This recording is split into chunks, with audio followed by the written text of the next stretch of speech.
Good evening, everyone. Good evening, everyone. Eyes up here.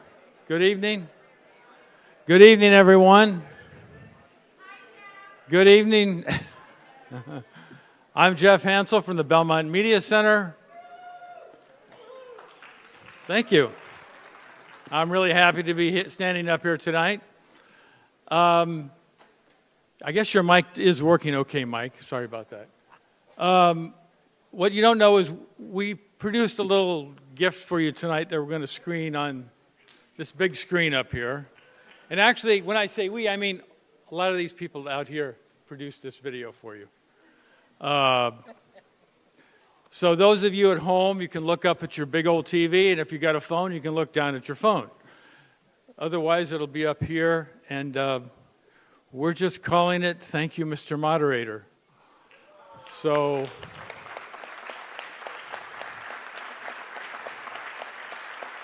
I hope the audio isn't too loud. So, and if we need to show it again, we'll show it again afterwards. So, gentlemen in the back, go ahead and roll it.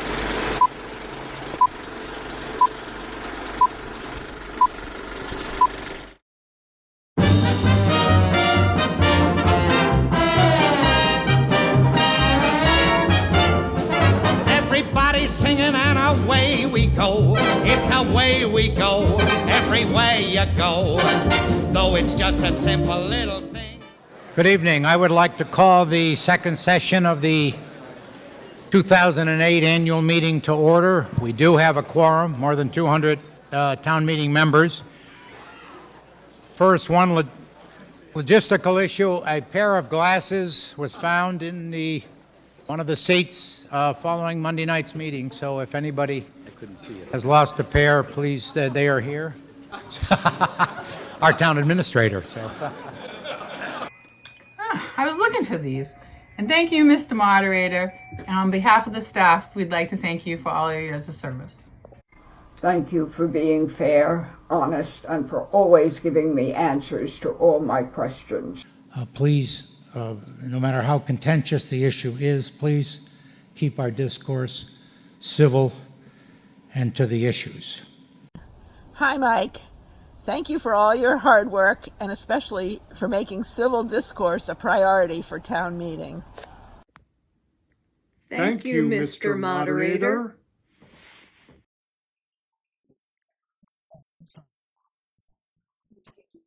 Mr. Moderator, I have one more question. What will you do with all your free time? Thank you, Mr. Moderator. Mr. Moderator. Mr. Moderator, I want to thank you for your hard work and your service to our town. I will remind a speaker when speaking for the first time who has reached the 10-minute mark that he or she should wind up the speech. I hasten to add there's no reason why anybody has to take 10 minutes. Mike, Steve Rosales here. As moderator, I've often told you it's like herding cats. You're an excellent cat herder, I gotta say. And thanks for those couple extra seconds every time I was about to make. Thank you, Mr. Moderator, for your service to the town of Belmont. 1, 2, 3. Thanks, Mike. Thank you. We have to do that again. Well, is that a clear question? I understand the question. I'm looking for somebody to answer it. We unanimously support the motion to congratulate the moderator. Thank you for your years of devotion to town meeting and for your skillful moderation of many discussions important to all citizens of Belmont. You have always set a high bar of excellence and fairness for us all. Thank you, Mr. Moderator.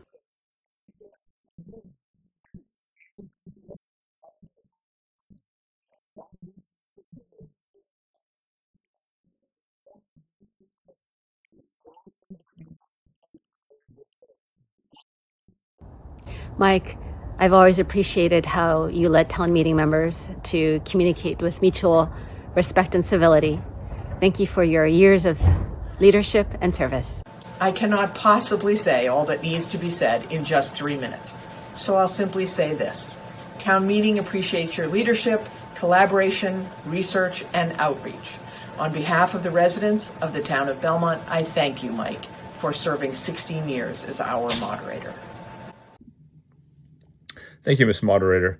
And will someone please move the question? Can we move the question?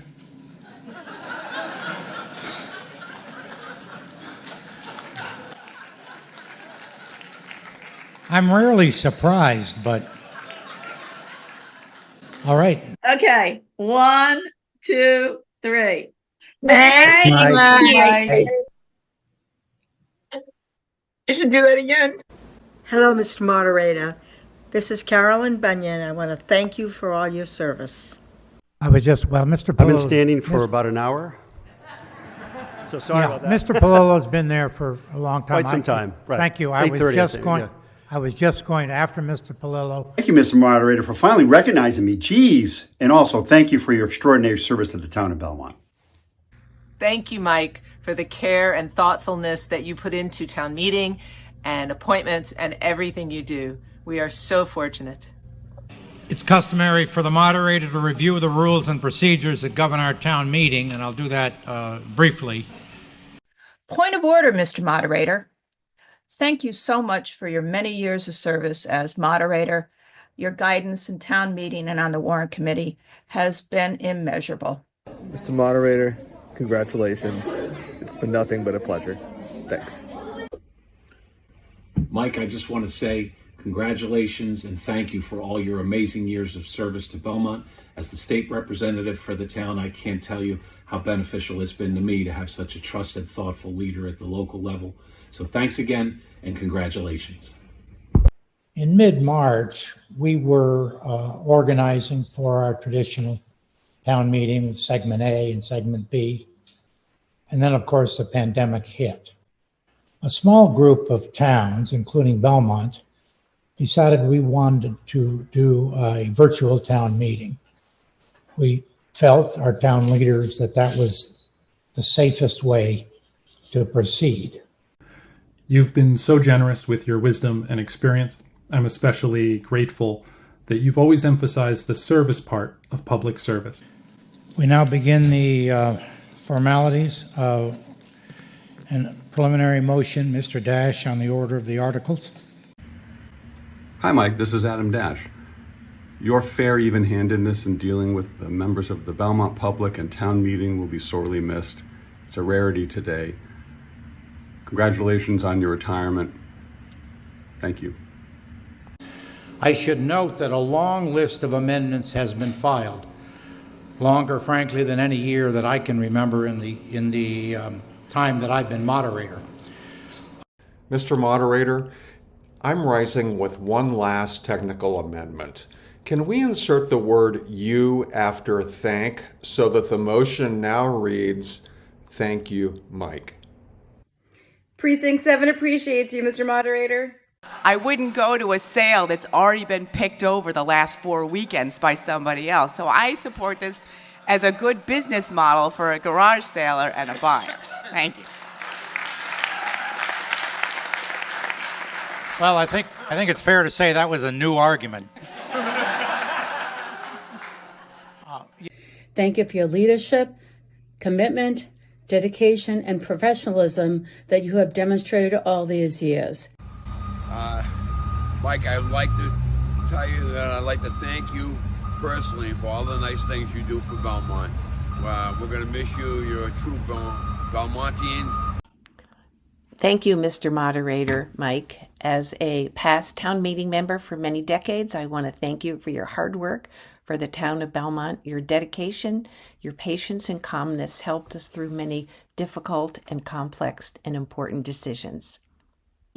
But I've been asked whether this will take 2 or 3 nights, and I don't really have any better idea than you do. It's your town meeting.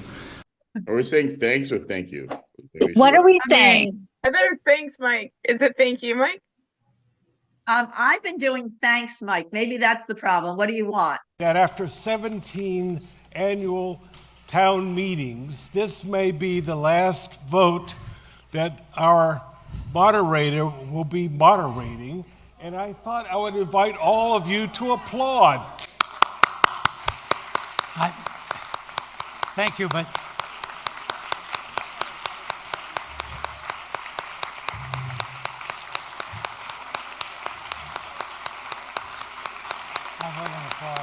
want to cue it? 1, 2, 3. Thank you, Mike. Mike. No, it didn't do any better. So join in the fun. Come on, everyone, and away we go.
I have a few remarks I was going to make, but you don't have to applaud at the end of them.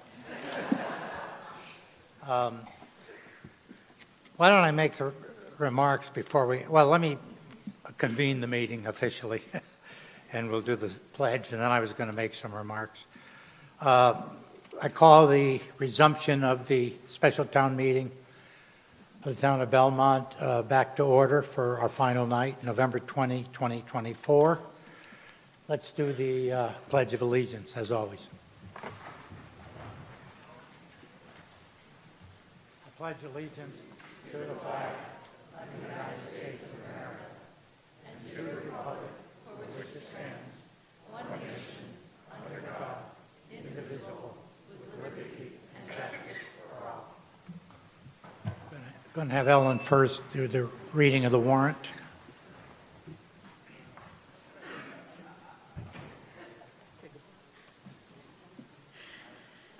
Good evening, everyone. I, Ellen O'Brien Cushman, Town Clerk, do hereby certify that I gave notice of the adjourned session of the special town meeting held Tuesday, November 19, 2024, by posting an attested copy of the notice of the adjournment on the Town Clerk's official bulletin board in Town Hall and at least 5 other places in town, giving notice that the special town meeting had not been completed and had been adjourned to meet again Wednesday, November 20, 2024, at the Belmont Middle and High School at 7 p.m., briefly stating the business to be acted upon, all in accordance with the Representative Town Meeting Acts of 1926 as amended and Section 30-110C of the General Bylaws of the Town of Belmont. Thank you, Ellen.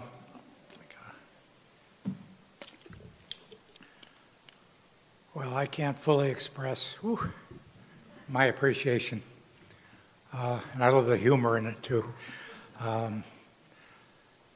It's just amazing. I prepared some remarks, and let me present them. You start down a road in this life, and you never know where it goes, but this has sure been a great road for me. This is my 111th town meeting. I said, how did that happen? As moderator, yeah, but many, many earlier. The theme, and I saw that Matt mentioned in his comments, service, that's sort of what I was thinking about that I wanted to, in my remarks tonight, talk about. And I got back thinking of my youth. My mother she was a single parent, professional woman, formidable woman. And she didn't talk about service, but she lived service. And I assimilated that. And then I grew up in the JFK era. He was assassinated 61 years ago Friday, 2 days from now. Those of us in that era never forget where they were standing the moment they heard. Outside Elsie's in Cambridge for me. Good sandwiches. And then, you know, my whole career has been in public policy, government, and politics, mostly at the state level. And so when I moved to Belmont and elected to town meeting in 1981, served in town meeting, and then my predecessor, Henry Hall, appointed me to the warrant committee. And in 1993, and I served 15 years, 3 of them as chair. So I was deeply familiar with town meeting and had made some presentations and so forth. And so when Henry announced that he was stepping down, it felt like a natural step for me to run, fit with what I'd done in my career and how I wanted to spend my time. So I did, and won. It's interesting. My first impression was that it was a lot more complicated than I thought it was going to be. And honestly, it's gotten a lot more complicated since. But I quickly came to the understanding that town meeting needed to change with the times. And so a lot of what I've done with the collaboration of many others that I'll talk about in a minute was to adapt to the changing circumstances of which one was, of course, the issues facing town meeting were becoming much more complicated, complex. Town meeting members were becoming more active and informed, diverse. You know, when I joined in 1981, honestly, everybody looked like me today. And so that was a good thing, but I would say that, you know, that people were more active and their expectations were greater, as they should be. And then the technology, I mean, obviously that. So we had all these old ways of, you know, counting votes. We had about 6 different tellers, and they'd go to section and count the votes. You'd stand up for, if you were yes, they'd count them, and if you were no, then you'd stand up and they'd count them. So it was, you know, it was classic old school. So we needed to make changes, and so one of the things we've tried to do over these years, I say, working with all of you and everybody, was to open up town meeting and to streamline the operations, professionalize things. So we've done, among the things we've done, much more detailed preparation and planning for town meeting, more extensive communications to town meeting members in advance, clearer presentations at town meeting itself. As I say, more streamlined town meeting, keeping focused on the motion under discussion, 3-minute speaking limit, electronic voting. I think we were the second community in the state to adopt electronic voting. And through all of this, my focus has been to be prepared, to be fair, to oversee civil discourse, and to improve when I make mistakes, and now and again to introduce a little humor. So I want to thank many, many people for this collaboration that allowed all this to happen. Patrice Garvin and her staff, the select board. I counted, I think there have been 15 select board members in my tenure. The warrant committee, my home, away from home. Capital Budget Committee, School Committee, Planning Board, Town Council. And there's one person in particular with whom I've worked most closely through all of this, and it's been a distinct pleasure, and that is our town clerk, Ellen Cushman.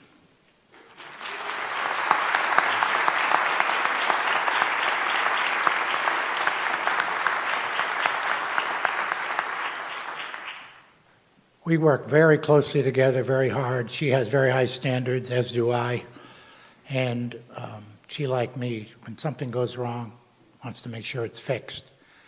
So it's been a labor of love working with her, and I'm deeply, deeply appreciative. When COVID hit, there were several people, many, many people who jumped in. We had only a few weeks to move from in-person to remote.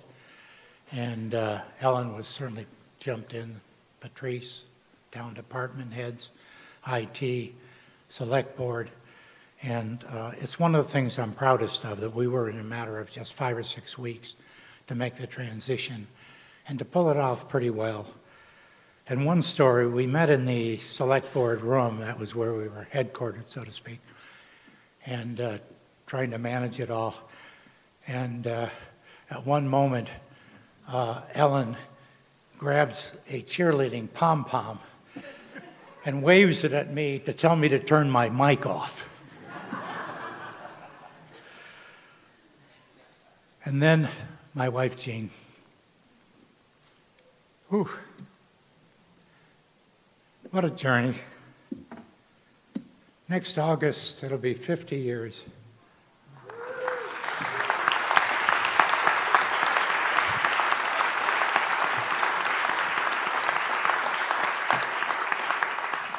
We live in the same house on Gilbert Road. We moved when our oldest was 5 months old. And we both ran for town meeting in '81, and Jean ran for school committee. And she won. And to her great credit, she led the effort in the '80s, and then when she became chair of the committee, to identify a new superintendent, Peter Holland. We had a proclamation for him last spring, and when he passed away. And Peter changed the face of public education in Belmont. So it's quite a legacy for Jean. I was by her side during all that time and supporting her, and she's been by me all these years that I've been moderator. And you know, she doesn't just give moral support and pick out my shirt and tie,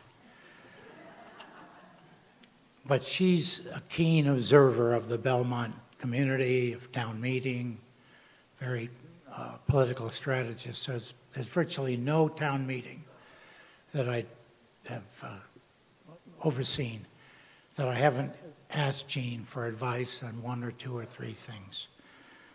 So I'm so deeply indebted to you, Jean. I couldn't have done it without you.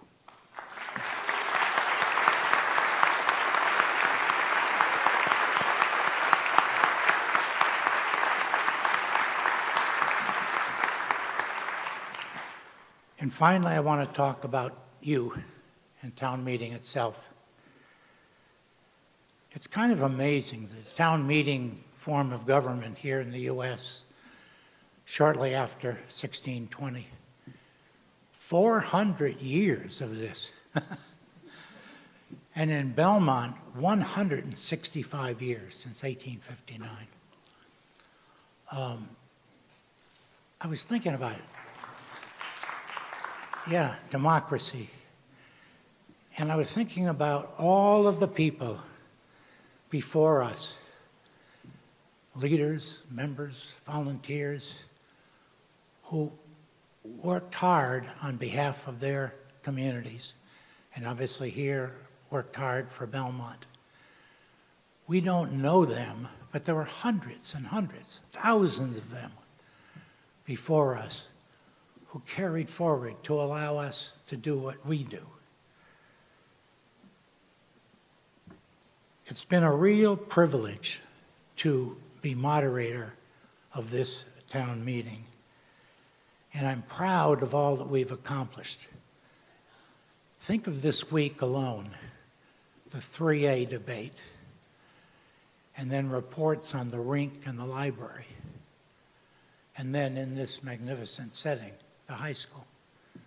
This is what we, you, all have done for Belmont. That's amazing.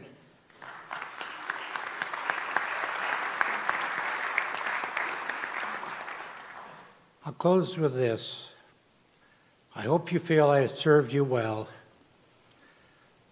One thing I know for sure, I've given it my all. Thank you for your service, and thank you for what you will continue to contribute to this town. I am profoundly grateful for all of you. Thank you.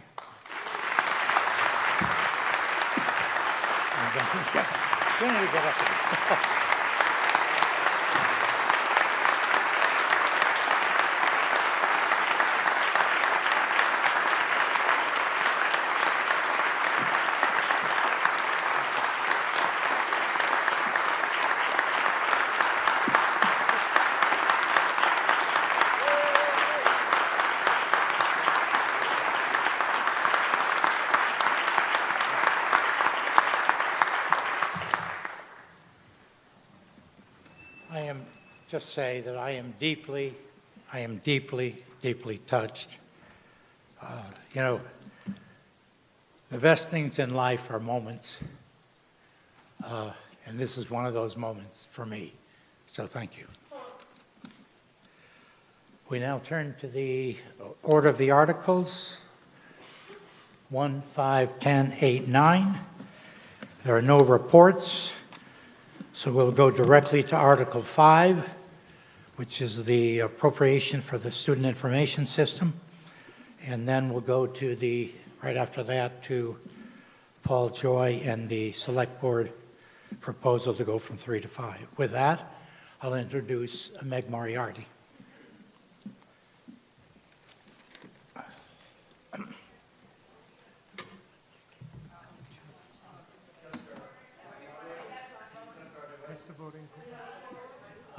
Of course I forgot.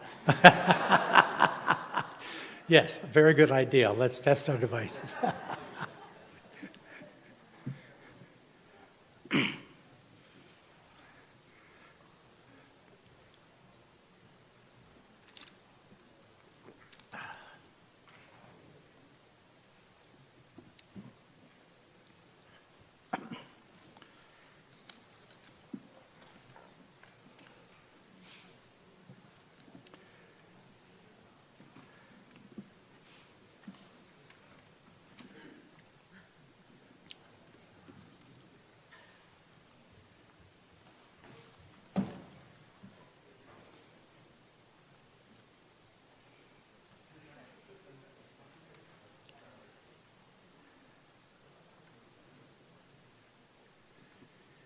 Any other issues?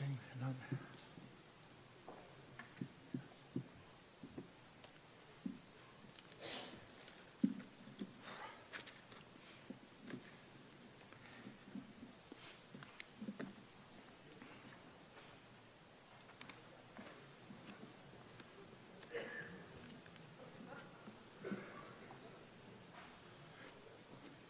We all set, Dan? Set? Okay, thank you. I think we are all set, unless there's any. Good. Ms. Moriarty. I'm laughing because it's super hard to go after all of that. Well, we got to. Meg Moriarty, Precinct 2, Belmont School Committee.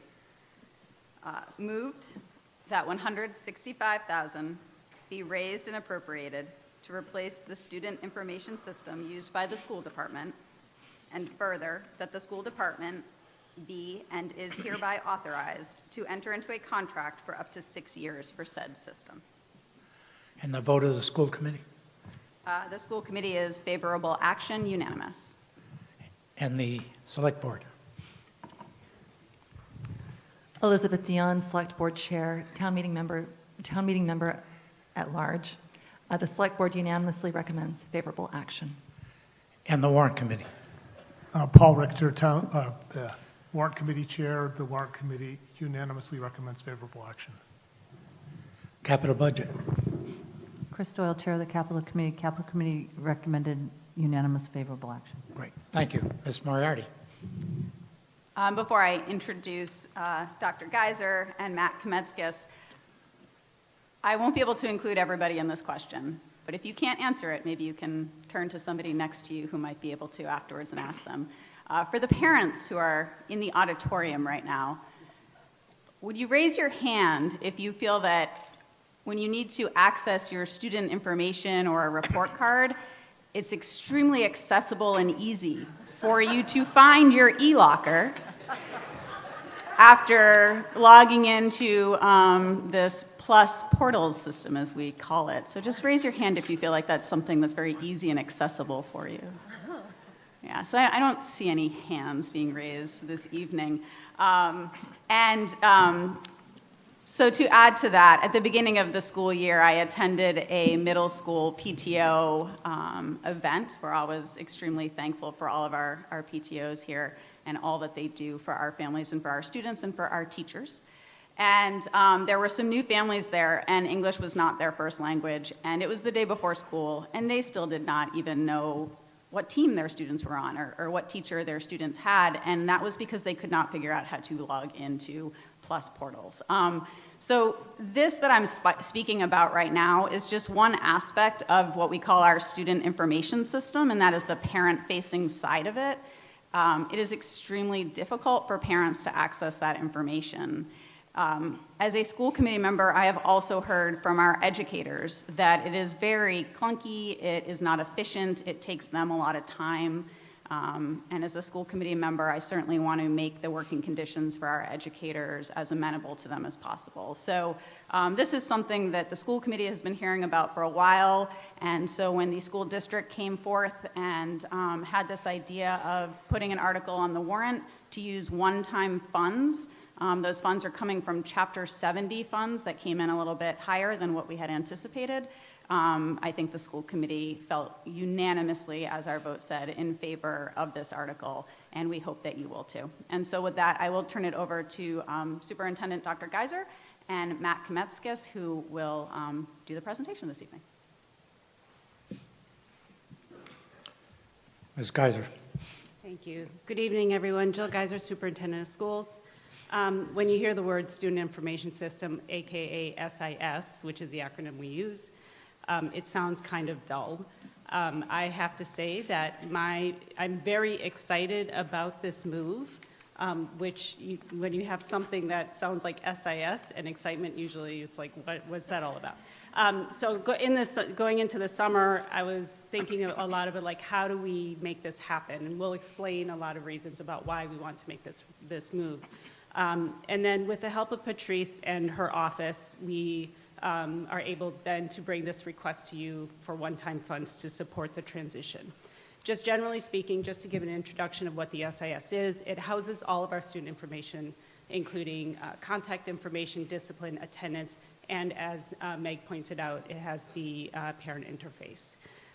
We use it for state reporting, which is really critical for us, as well as all kinds of other functions. Grade reporting is certainly one of them as well. Our system currently falls short of what we need it to do. It does not function in a high-quality way. And one big area that really comes from that is that it takes staff a lot of time to do tasks that another system would allow them to do in a much quicker way. So that was one big reason why we were looking to make this transition. So with that said, I'm going to turn it over to Matt to run through some details around the transition.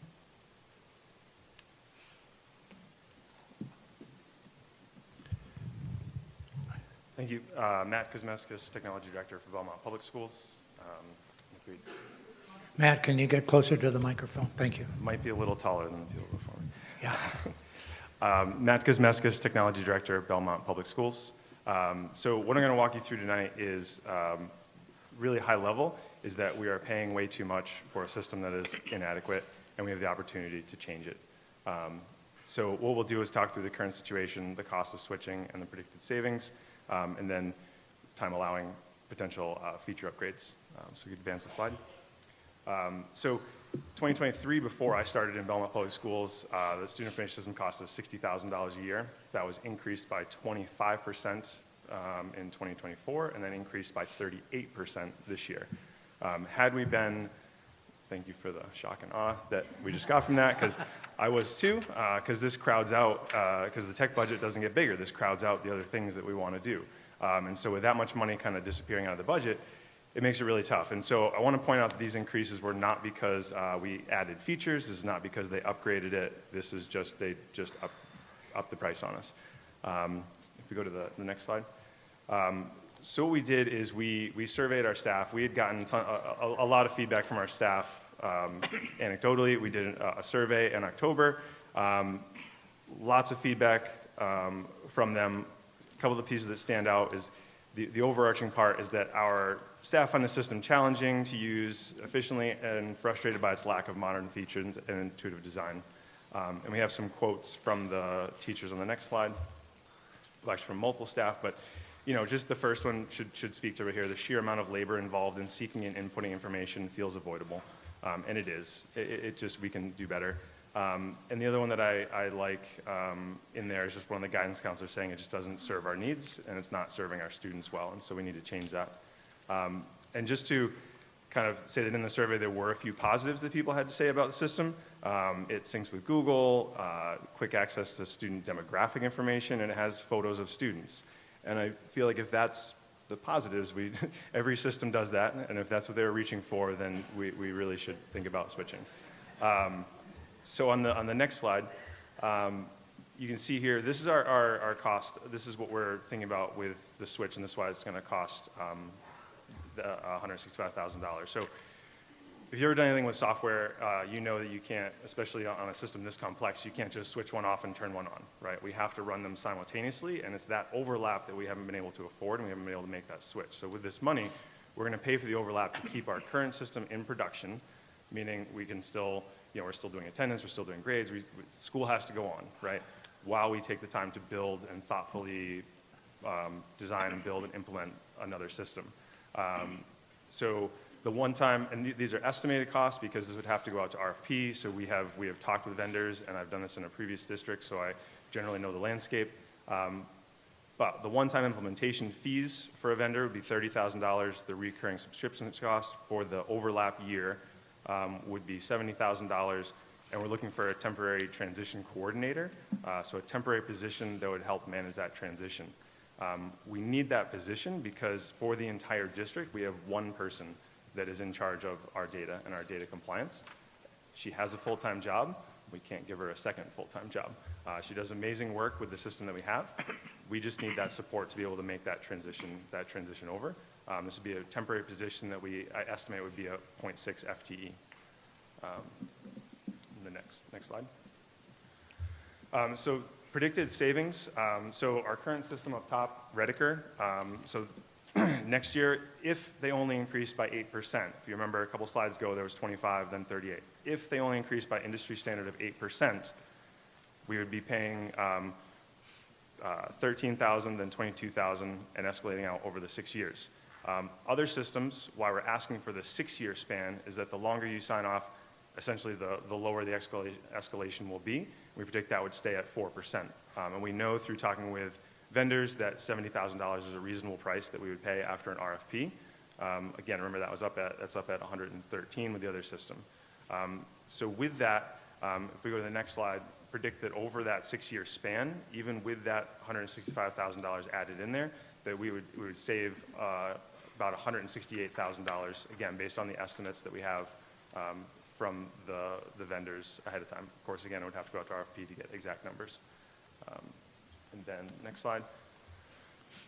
And one of the biggest things, while this is like very much like there's been a lot of frustration, there's been a lot of pieces, there's certainly a financial reason to do this. There are so many features that come with other systems that we know about, that we've been looking at, that we've been drooling about looking at, and the functionality there. I won't bore you with the entire list, but again, if you think back to even just the way most parents or most of you maybe have interacted with this system, is that e-locker and how parents will access their students' information. And again, just put yourself in someone's shoes whose English is not their first language. Most other systems will translate for them. Like it'll do that built in, right? So it's just, we need to move to these kind of things, and that's just like one of those features that if we can kind of keep that through line going, that's why we need it. So thanks. Thank you, Matt. Discussion, questions? Ms. Mooney. Hi, Jean Mooney, Town Meeting Member, Precinct 6. Sounds like a terrific program. I had one question, and I'm so glad this is such even leaps forward to what I had when our kids, none of this existed. So there's a lot of sensitive information that's here. I'm wondering, last night we had the benefit of meeting Chris McClure, who is the town IT person. So I'm wondering whether or not he's had a chance or what the cybersecurity is for these systems. Because, people are logging on, but it's a lot of information. I just want all our parents and guardians to feel secure that this is not something that has vulnerabilities, or it may, but that's something that we're looking at. Thank you. Yeah, so to address that, so Matt, each time, can you just identify it for the record? Thank you, Matt. Matt Kosmeskis, Technology Director for Belmont Public Schools. All of the systems have levels of security built in. In this day and age, they kind of wouldn't be operating without that, but that will be part of the RFP that goes out is requirements, and we will be doing a review of that and reviewing their privacy statements and data security statements on that as well.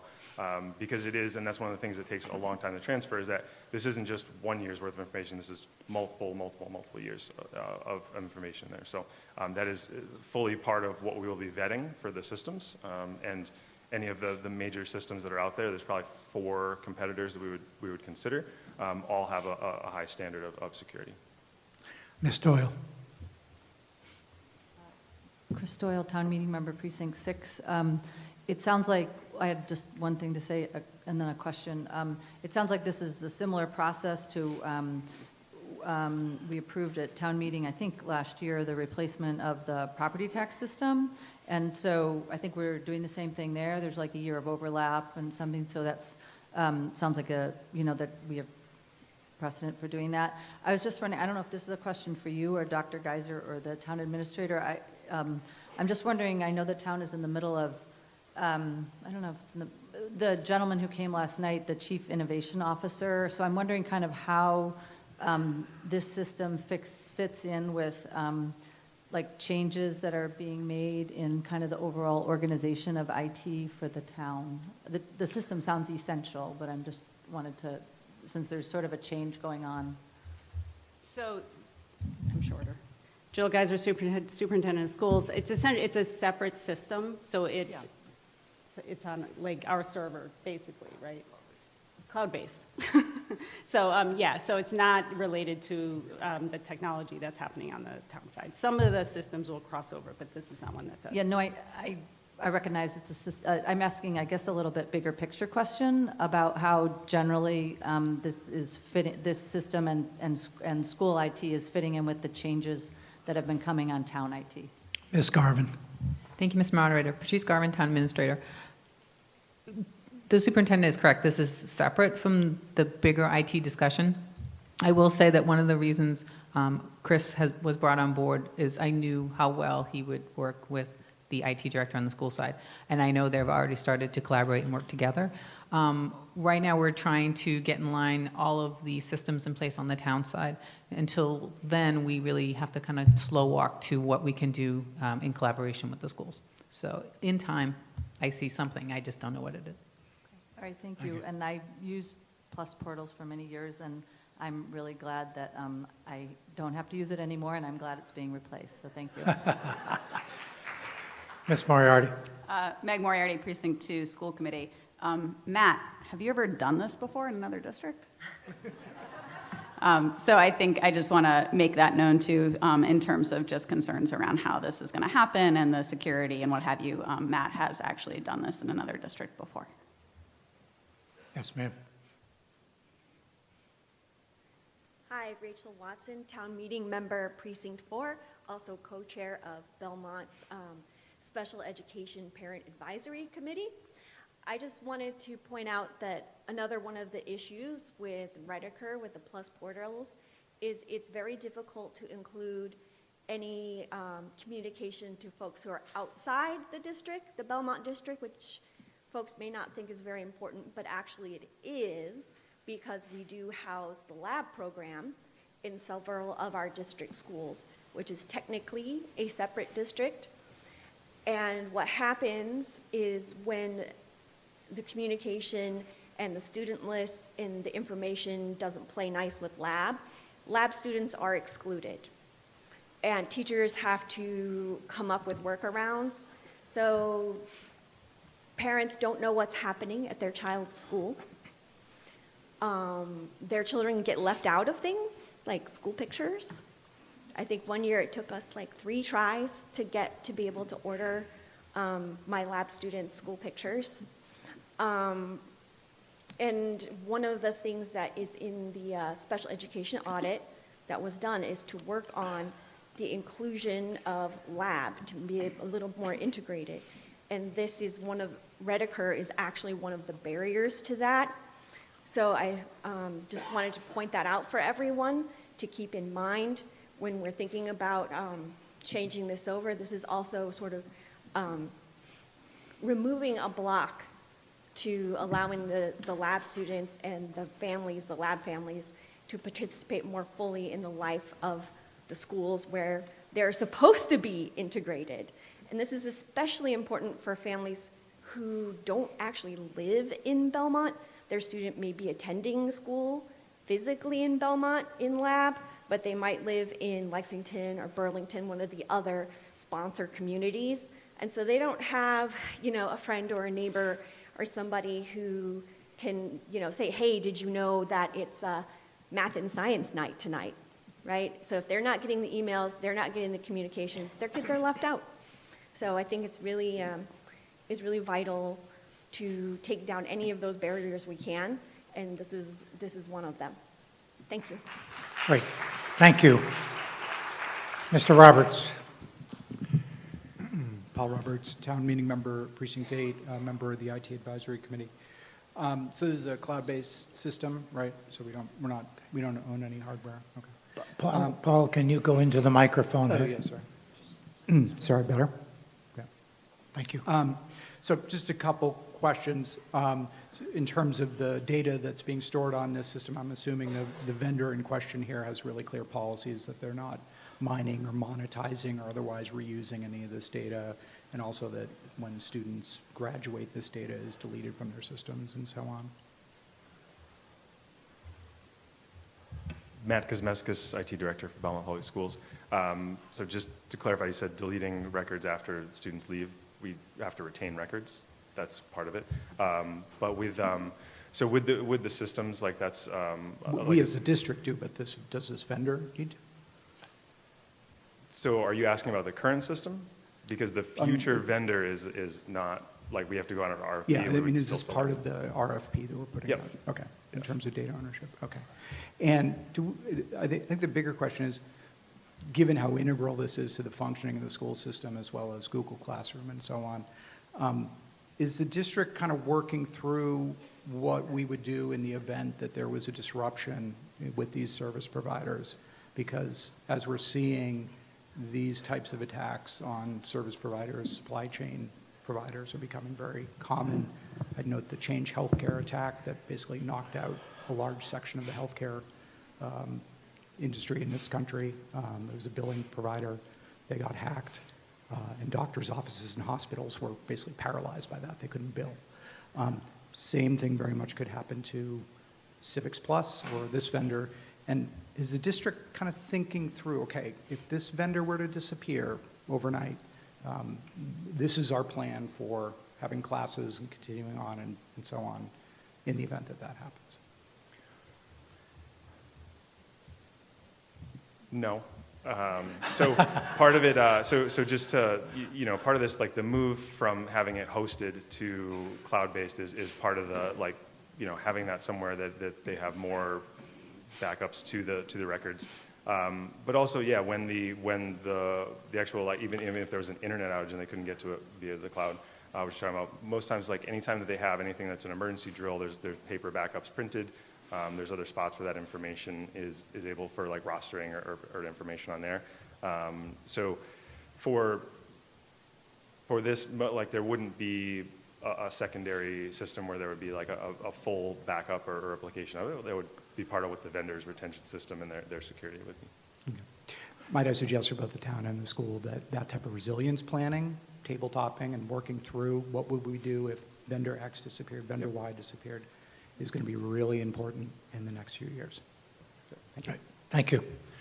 Mr. Anderson. Hi, Bill Anderson, Precinct 2, and a member of the Warrant Committee. Could we go back to the cost slides, please, again, real quick? Okay, so that obviously is astounding, and but the next one, please.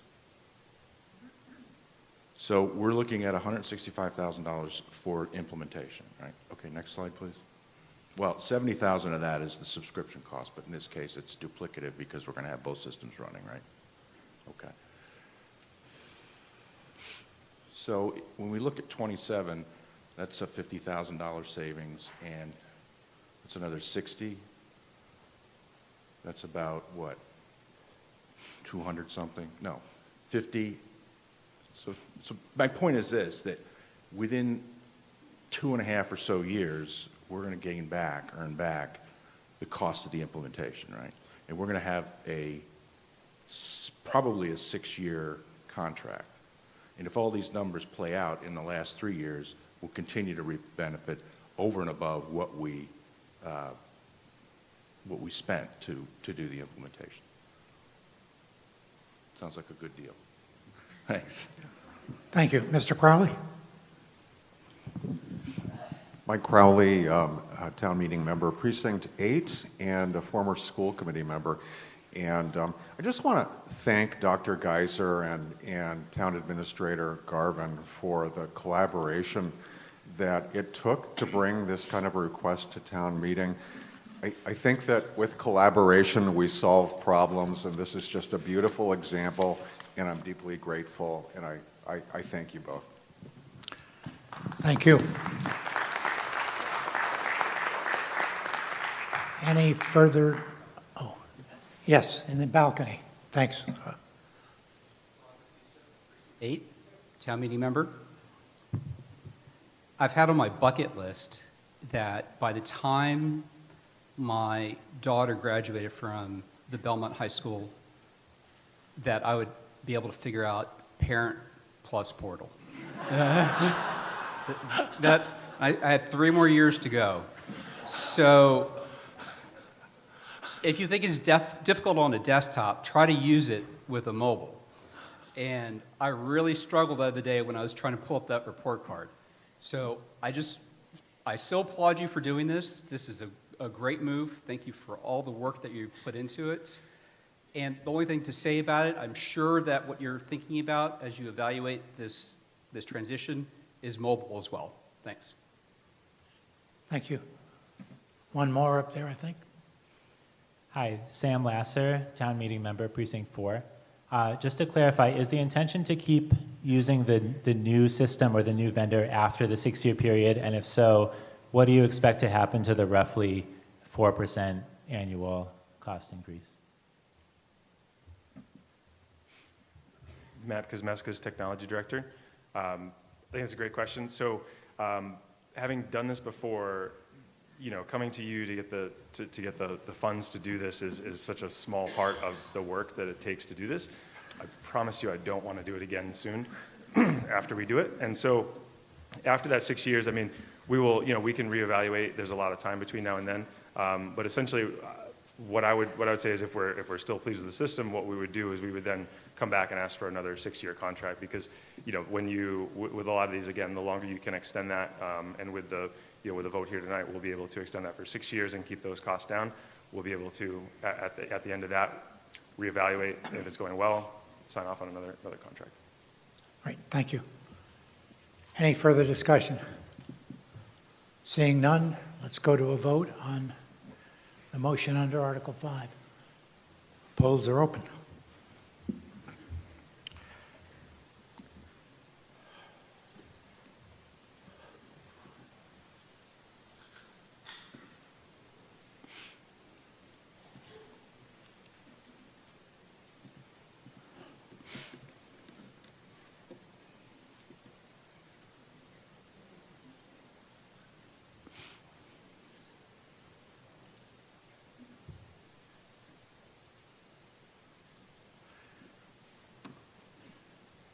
A few more seconds.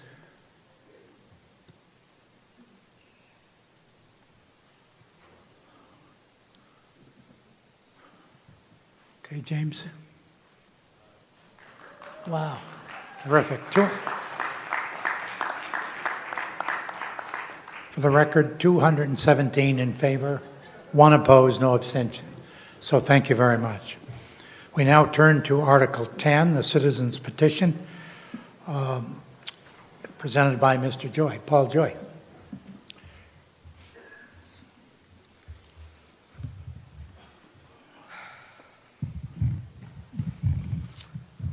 Moved that the town authorize the select board to petition the general court to enact legislation to expand the membership of the select board from 3 to 5, substantially in the form printed in Article 10 on the November 18th, 2024 special town meeting warrant, and to further authorize the select board to approve amendments to the bill before enactment by the general court, which shall be within the scope of the general public objectives of this petition. And the votes, the select board vote, Ms. Dion? Elizabeth Dion, Select Board Chair, Town Meeting Member at Large. The Select Board unanimously recommends unfavorable action. And the warrant committee? Paul Richter, Warrant Committee Chair. The Warrant Committee recommends unfavorable action by a vote of 15 to 1 with 1 abstention. Great, thank you. Mr. Joy? Paul Joy, Town Meeting Member, Precinct 7. Next slide, please. Next slide, please. And next slide, please. Good evening, Mr. Moderator, honorable town employees, Select Board Chair Dion, Warrant Committee Chair Richter, my fellow town meeting member, representative town meeting members. I'm going to start tonight with the key conclusion backed up with data that you see above. Belmont is special and, dare I say, a little bit of an outlier. As we will talk about tonight, my core argument is that Belmont is too large and too diverse for continuing to stick with a 3-person board. We deserve more voices, more brains, more perspectives, more expertise and skill sets, and more representation on our board. Next slide. Thus far this week, we have heard a great deal about saying yes. For me, over the past 3 years of serving on this town meeting, saying yes has been transformative. It has given my family and I a front row seat and a voice in how our town functions and delivers critical services. Saying yes for me has meant serving on the EDC, running for town meeting, coaching soccer, and yes, advocating for the increase in the size of our select board. Next slide. In Belmont, no board is more looked up to than the select board. Its decisions have an outsized impact on all manner of public policy, from fuel tanks to overrides and budgets. Who gets to serve on select board appointed boards and committees? My experience as a select board appointee has taught me valuable lessons. Never assume you have all the answers because you don't.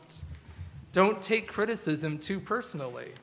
Work through idea rejections to arrive at better solutions. Always listen and strive to collaborate, but also be willing to take a stand when you believe that progress isn't being made at the pace and intensity that you believe is necessary. These lessons have reinforced my belief that collaborative governance leads to better outcomes for our community. They highlight the importance of diverse perspectives and inclusive decision-making in addressing the complex issues that we face. Next slide. To quote the Massachusetts Department of Revenue Division of Local Services, an expanded select board creates greater oversight of the town administrator position and broadens resident representation on the board. The board therefore has greater capacity to explore issues by allocating responsibilities to more members, and decisions will be more thorough because 2 additional perspectives will be present. Also, because winning a majority of 3 versus 2 votes is more difficult, the prospects increase for greater collaboration. With no more than 2 members elected each year, the board will also experience greater stability and continuity. One possible downside is that the meetings might be longer. So here's the crux of the matter, the fundamental issue as I see it. Our town is simply too small to be governed effectively by such a small select board. our growing population and increasing complexity of municipal affairs. Too large. Sorry. Our growing population and increasing complexity of the municipal affairs necessitates a governance structure that can adequately represent and serve our community. Next slide. So here's some data. I'm a consultant, so apologies. We have the second largest population of any town in Massachusetts with a 3-person board. Next slide. We have the highest amount of annual expenditure of any town with a 3-person board. Next slide. When you consider the total amount of assessed real estate valuation, residential and commercial, again, we have the second highest amount behind Edgartown, Massachusetts. Next slide. It's only when you look at our commercial base from a percentage perspective that we are nowhere near the top. This indicates potential for economic development, which I believe a larger board could proactively pursue to enhance our commercial and residential base. Next slide. And we are only one of 3 towns with a representative town meeting and a 3-person board. Every other town in Massachusetts, except for Milford and Montague, with representative town meetings, has a 5-person board. And I should point out that within Middlesex County, 76% of town governments and 86% of people living in towns are living in one that has a 5-person select board, from Carlisle and Sherborne to all the way up to Arlington, Billerica, and Natick. This trend reflects broad recognition that a larger board enhances governance through increasing diversity and capacity. Next slide. Not only that, but the number of towns switching from 3 to 5 is increasing. Sharon, Lakeville, Weston, Lancaster, and Sterling. All of these towns with populations, expenditures, and tax bases smaller than Belmont are in the process of making this change now. Do we want to be the last town with more than 20,000 people or even 10,000 people to have a 3-person board? You may question what problem we're trying to solve or why we must debate this now. But why can't Belmont join these forward-thinking communities in strengthening our governance structure tonight? Next slide. Consider this. Dealing with reality as it exists in the real world always brings challenge, discomfort, and yes, heartache. But as my good friends Dr. Nathan Furr and Ms. Susanna Furr wrote in their book, The Upside of Uncertainty, quote, "It is the only place where innovation, solutions, and evolution happen." By facing uncertainty head on, we open the door to innovation and positive change for our community. Next slide. So the real questions are this. Are you truly satisfied with how the select board is operating today? Or do you want to do what other towns have done and change? Are you content with the level of focus the board has given our committees, residents, and honorable municipal employees? Is the small size of the board hindering our ability to move faster, reach critical consensus, and separate people from issues in a way that fosters compromise? Is Senator Brownsberger right when he told me that it's easier to convince one person to agree with you on a 3-person board than it is to have 2 people agree with you on a 5-person board?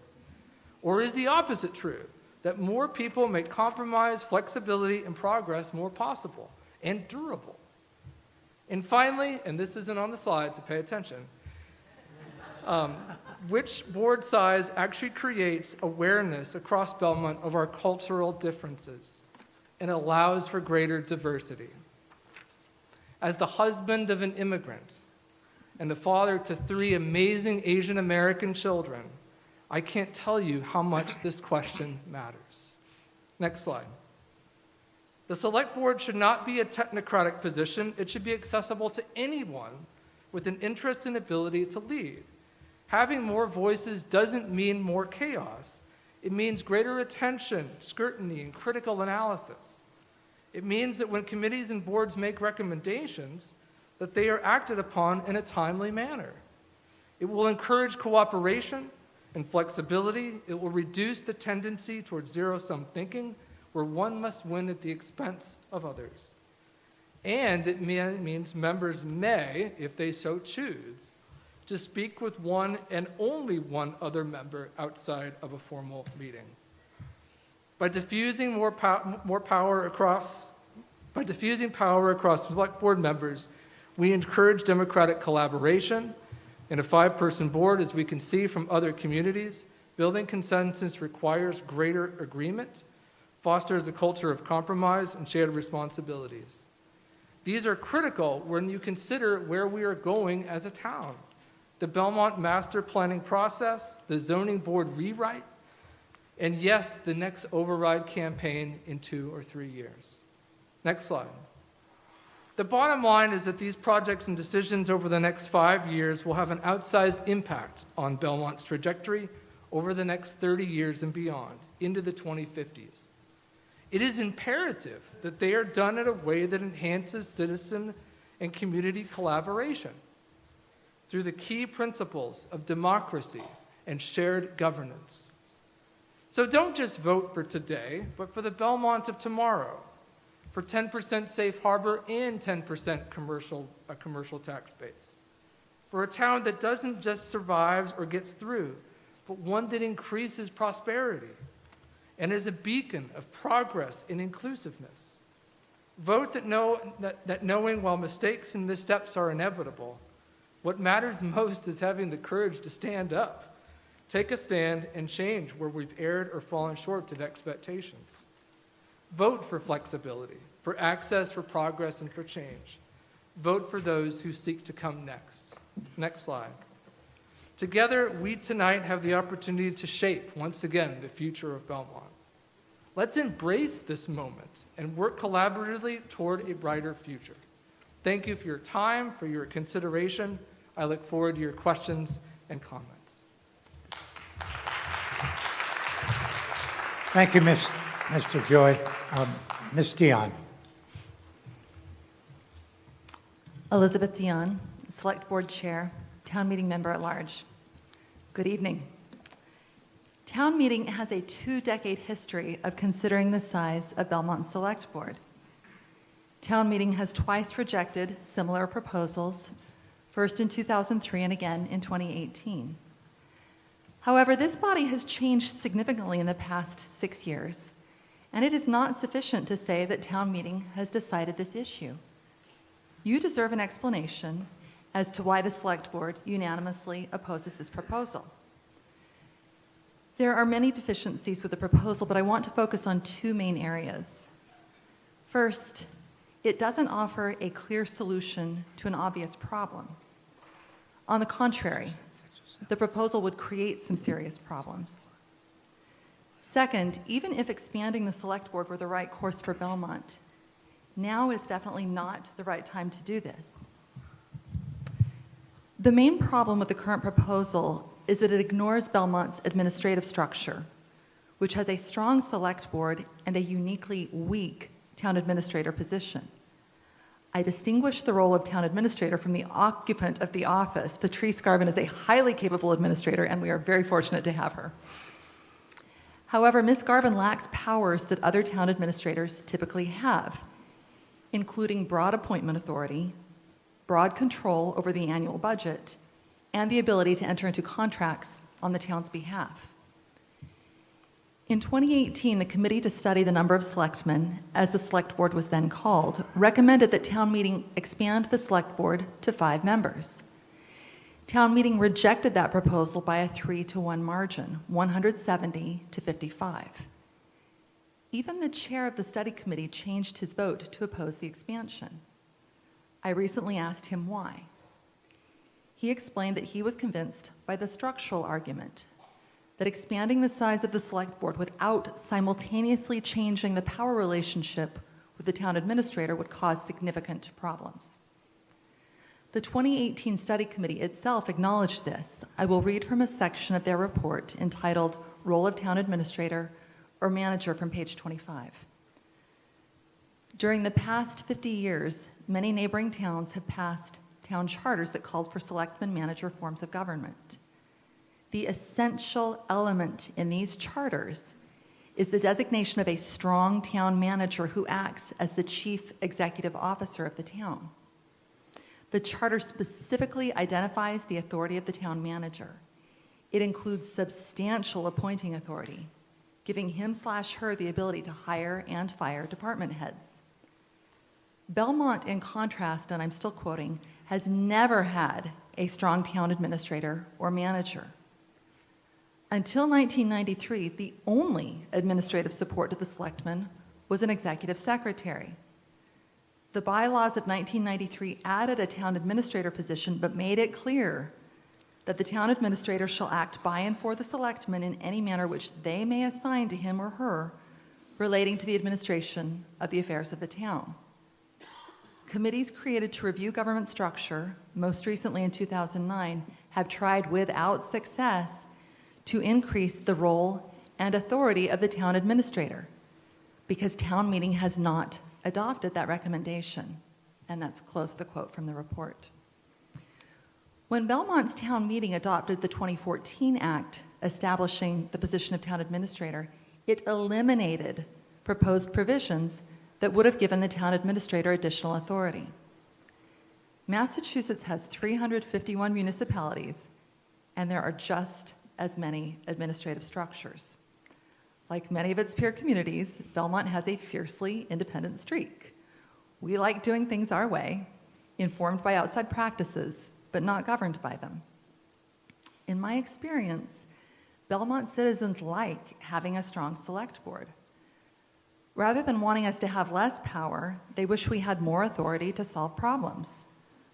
Political power in Belmont is highly dispersed among elected boards, appointed statutory boards, and elected officials. The mood in Belmont can always change, but my sense is that Belmontonians don't want to strengthen the town administrator position at the expense of the select board. What are the additional problems created by expansion to a 5-member select board? Last month, I surveyed former select board members and received remarkably similar responses. You have received my full report, but I will share a few of the most salient points. 1, an increase to 5 members will reduce transparency and accountability and lead to violations of open meeting law, as 2 members can collude and then pick off one more vote.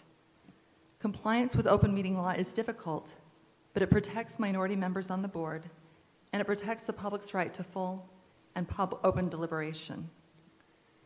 2, an increase to 5 members will exacerbate divisions and lead to factions on the select board.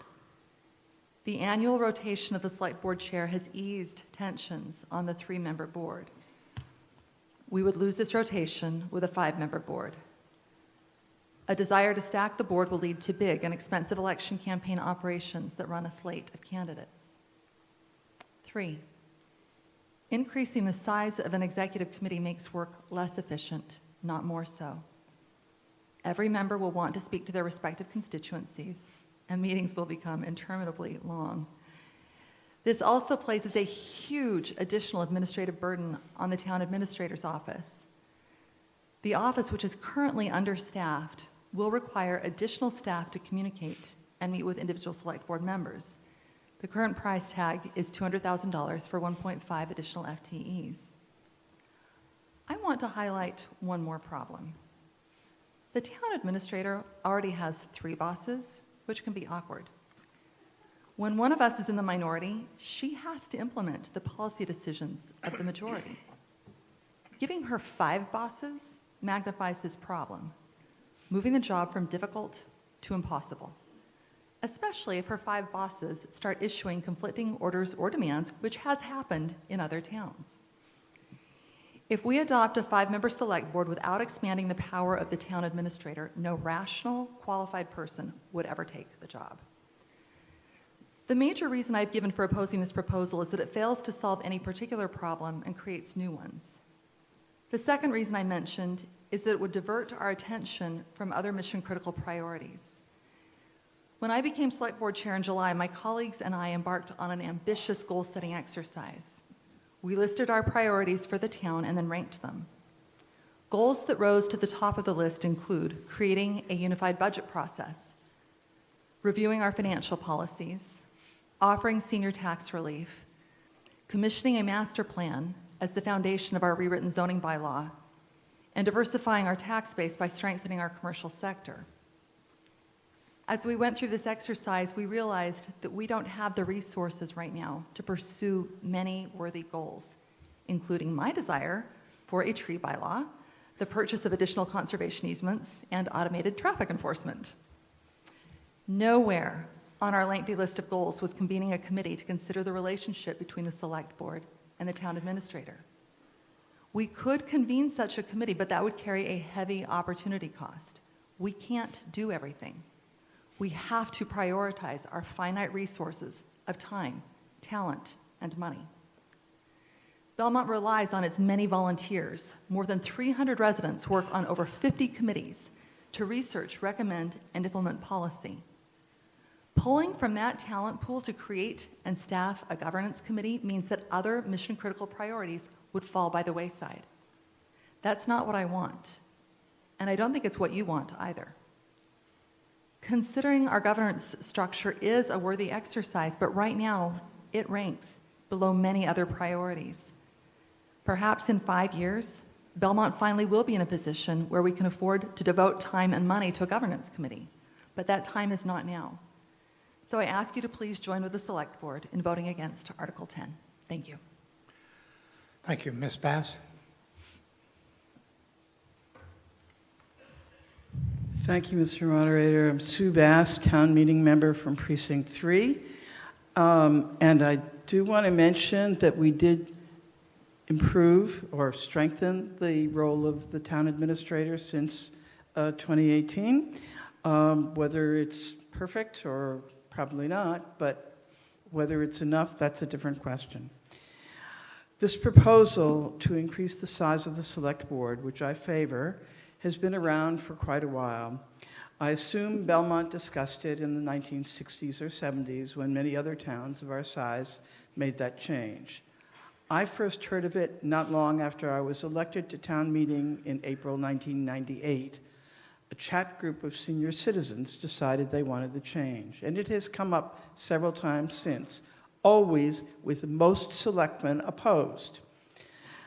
Elizabeth Dion's interviews with past selectmen, as she sent around, past selectmen still living in Belmont, which does not include, for example, Ann Paulson, elicited the cliche from several of them, this is a solution in search of a problem.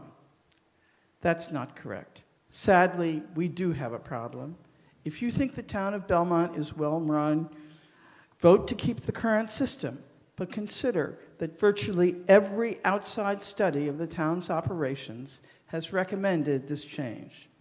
5 members will bring into the light a lot of discussions that have been hidden. For example, how much public discussion was there of moving the recreation department into the Peach Street Center? You'd think such a discussion would go on for weeks, but no, not in Belmont. Take the library, which now occupies a lot of space at Beach Street. Why did the library need a temporary home at Beach Street and the Benton? Because the select board failed to negotiate a land swap with the school committee to put the new library across the street near the high school and middle school. Playing fields would have been moved to the library site. Think how much cheaper it would have been to build a new library before tearing down the old one.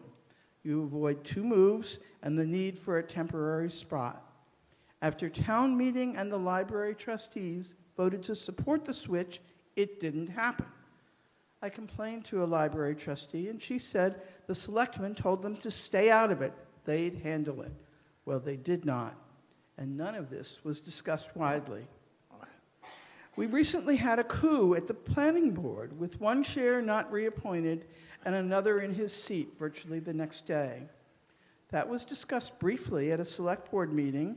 Elizabeth Dion said it was bad policy to let committee members remain as holdovers so they'd be subject to such instant removal.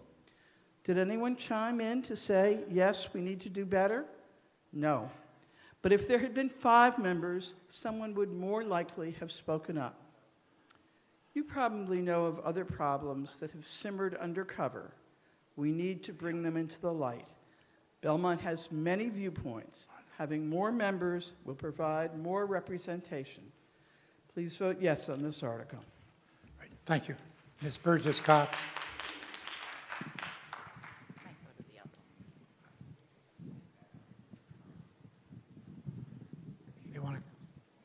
You want to come to the front? So. Susan Burgess Cox, Town Meeting Member, Precinct 2. Mr. Moderator, I rise to move that the article be postponed. Is there a second? Indefinite. Indefinite, sorry. And this requires, okay, so now, well, I'll come in a minute once she makes her statement. But just to be clear, we got a second. It requires a majority vote, and it's debatable. So go ahead, Ms. Burgess Cox. I make this motion after consulting the Town Meeting Times. This wonderful handbook includes a discussion about the development of town meeting that goes back to 400 AD. It's a fascinating read, and I would strongly suggest that all of you review it if you have not done so already. In the addendum, a moderator from the town of Wenham uses a quote from Abraham Lincoln in his description of democracy as a government of the people, by the people, and for the people. Town meeting's passage of an article like this, with very little or thoughtful notice or input from the public, takes those democratic rights away from the people of Belmont. For the past 2 nights, town meeting has engaged in a thoughtful and robust discussion of the town developing a plan to comply with Section 3A of the MBTA Communities Act. This article was proposed following years of work by several town officials, committees, and community members, working at open public meetings and hosting public forums that allowed them to make very thoughtful recommendations and led to a refined and proficient discussions at town meeting. That was democracy in action. Taking a vote on this article tonight does not comply with those same democratic principles. At this time, we've received documents from a few parties, both for and against the passage of the articles. We have not heard from the people. At the time the town meeting voted on a similar proposal in 2018, the town had a committee reports and gathered data by a neutral group of appointed officials, not advocates from one side or the other. If people like to effectively pass an article like this and implement a major change in the town government, it should be done in a well-versed, thoughtful manner, not in a rushed format at a special town meeting. Therefore, I hope you all support the decision to postpone this article. Right, thank you. So now let me explain where we go from here. This is a different motion, so we need to focus on the motion itself, which is postponement or not.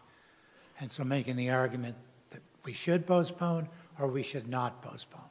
So that's the focus, not the substance of the issue yet. Obviously, if this motion passes and that ends the discussion. If it's defeated, then we go back to the question of 3 to 5, the substance of the issue. Now, because this is a separate motion, people in line could speak to this motion and then speak again. This is not one time. So if people, I'll just take people in order if you care to speak to this motion, but obviously you're going to say something different for the main motion. So if you could focus on postponement or not, and I'll go in order of what I've seen. And if you have any questions, let me know. Yes, sir. Okay. So then, just stay in line in case. All right. Okay. Yes, Mark. Mark Kagan, Town Meeting Member, Precinct 8. So I just wanted to note that this motion is actually a petition to the state legislature to change the law to increase the number of people from 3 to 5, number of select board members from 3 to 5, and would likely take some time and involve some debate. So I don't think that this is a decision that will be taken hastily. I think it's a necessary measure to do now to kick off the process. In the meantime, while that process happens, we could well examine the concerns that Elizabeth Dean discussed, which quite frankly, I disagree that this town doesn't have an appetite for more. Let's not go to the substance. Yeah. You were on point up to then. Thank you. Yeah, exactly. So I don't think this is a hastily taken decision. I think this is a way to kick off the process while all the other pieces can be addressed, and for a much needed piece of reform to make to make the select board more representative. Thank you. Ms. Mann, I think you were next, and Mr. McNamara, if you want to speak to this motion. Yes, I'm wondering when this slide was created. Did we plan on doing this before? We create all manner of slides for such eventualities. Okay. So in other words, we have I'm supposed to be looking this way, right? We have slides to dismiss. I'm sorry, Ann Mann, Precinct 7, and I accidentally said 4 last night because I forgot I moved. Can you speak Yes, to this motion? We've known about this for a while. There's been a lot of discussion online. I don't think this is coming blindly to most of us who pay attention to the emails that we get regarding town meeting and what's going to be happening here. So, talking about the right to vote and the right to know and that sort of thing, if you've opened up your emails and you've read them, then you have an opinion, and you should have a right to have a discussion and determine whether or not we want to do this. Thank you. Great. Thank you. Mr. McNamara. Michael McNamara, Town Meeting Member, Precinct 7. I just would like to say, if you look at the actual text right here, it says citizens petition, which meant that Mr. Joy got a citizens petition to put this on this article, which means he had to go to voters and get their signatures and say, hey, look, is this an issue? Do you want to get people to sign? And he did. I would also add that there are like 23, I counted, 23 people in line. So I feel like, with all due respect to the motion to postpone indefinitely, it feels like that is short-circuiting the debate we're having here. We have so many people in line, we should be able to hear this debate. It feels patently unfair, I would argue, to both the original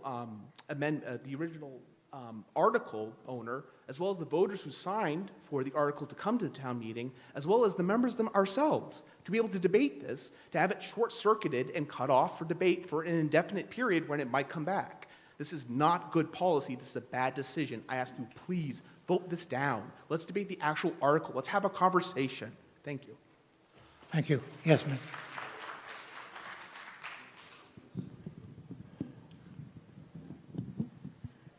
Lisa Starobin, Town Meeting Member from Precinct 8. And we are a legislative body. We were all elected to come here and meet, and that is democratic. So I really disagree with the spirit behind this postponement, to say that us debating the citizens' petition is non-democratic. We were all elected here. We were not appointed by the three-man select board. We were elected by the citizens. We should have the opportunity to debate a petition that citizens signed, and it's really that simple. On top of that, as Ms. Bass said earlier, this has come up over and over and over. There is a continued appetite amongst the citizenry to have this conversation, or it wouldn't keep coming up. So I know it's hard for those in power to dilute their power, but sometimes it is for the better good. 3 people, all it takes is 1 loud voice and 2 quiet ones for things to happen in a way that is... Well, I think that's, as long as she doesn't mention individual personalities. Yeah, I'm not talking about an individual. I think that point I'm just is... saying, in general... No, you're right. Yes, excuse me, I forgot for a moment. We're debating... Okay, fair that's enough. fine, We're debating that's the fine. issue of postponement. You're right. We're just talking about the Yes, postponement. I lost my And way. I'm done with my comments. Thank you. Thank you. Thanks for the reminder. Yes, Ms. Lank. I'm Mary Lewis. I'm sorry, Mayor Lewis. I thought you were Allison. That's all right. She's, Same here. My name's Mary Lewis. I'm from Precinct 1, and Lisa's my friend and my doctor, but I actually disagree in this case. I actually am up here to, or I've just decided to agree with Susan Burgess Cox. In part, I want to say that Paul Joy admirably in the last few weeks has reached out to many town meeting members in emails and in personal conversations, which I really appreciate. But in those emails and conversations, he has pointed out that the last time we had a comprehensive, we had a study of this particular issue, but the last time we had a comprehensive study of town governance was 20 years ago. And in one of his emails, he proposed to do a new study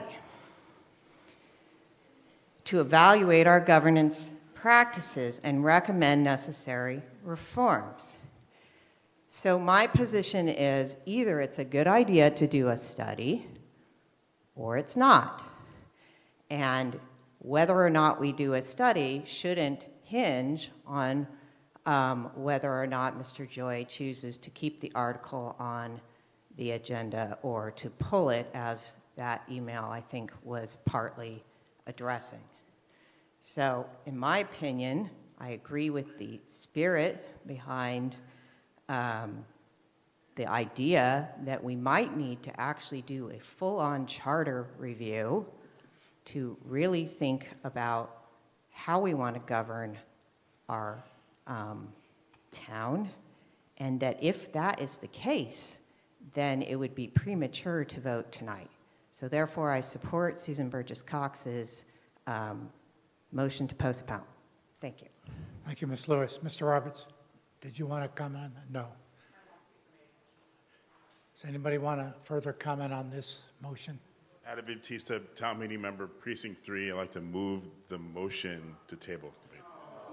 No, it's perfectly legal. And is there a second?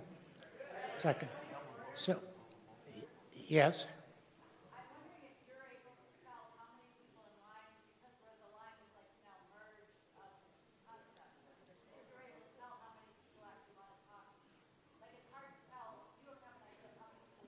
Well, there are 20 people in line. I don't know how many want to talk, but we have a motion. I think that's the point. Have we heard enough discussion? And we see people standing. So we're going to vote. So all those, if you don't think we've had enough discussion, vote no. This is part of the process. So this takes 2/3. And so. I'm going to withdraw my can I do that?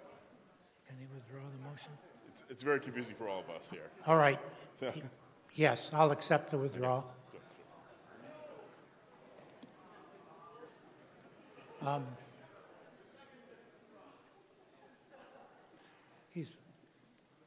Is there a second to withdraw? Second. Okay. All right. Mr. Palullo. Mr. Moderator, thank you very much, and Heidi, thank you very much for reconsidering that motion. Mark Palullo, Town Meeting Member, Precinct 8. I do support postponing this indefinitely, but not to postpone indefinitely and not bring it up again. So I clearly understand the need to look at how we govern ourselves more effectively. And I think it is important, I think Mary Lewis said this, to revisit this matter in a more comprehensive way. This feels rushed to me. So I think that I would strongly support forming some type of study group, either moderator appointed or probably moderator appointed, to look at how we govern ourselves more effectively. We've been governing ourselves since 1859. This needs to be looked at. I think it comes up over and over again. So I think tonight, supporting this motion to postpone indefinitely doesn't mean we just forget about it, because that's not where I am. I think it means to postpone it indefinitely and revisit how we govern ourselves more effectively through either a charter committee. A charter commission is more comprehensive. But I think it is really important that we look at how we govern ourselves more effectively now that times have changed since 1859. Thank you. I'm supporting this motion. Mr. Rosales. Stephen B. Rosales, Precinct 8, Town Meeting Member. I call the question. All right. Is there a second? All right, so have a motion to terminate debate, requires 2/3. Can we open the polls? Obviously vote yes if you favor terminating, no if you don't. And this is on the motion to postpone, not on the substance of the motion, the initial motion. Yeah, in other words, the motion to terminate debate.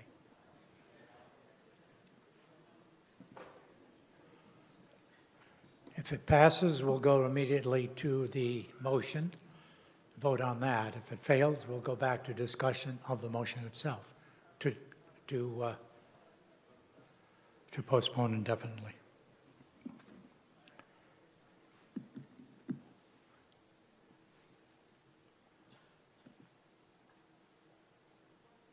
All right, why don't we see the scroll?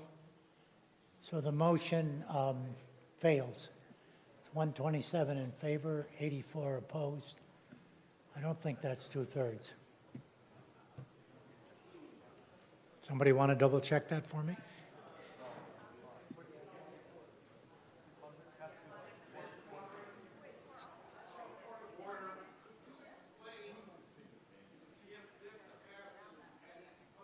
Well, it's already, we've already finished it. I'll explain where we are here. So that this motion fails, correctly? 2/3, is this? I know, this is the motion to terminate debate. The question is this 2/3? No, exactly.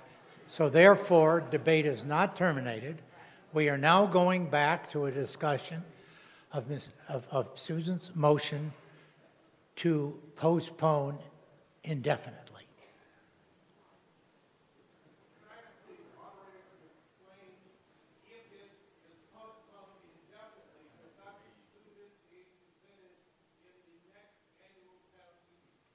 No, it means postpone indefinitely.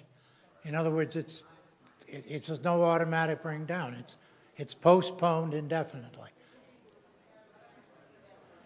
It's gone. I mean, and then it can come back. I mean, anything can come back. I mean, that's not, I mean, there are future town meetings, but it doesn't automatically.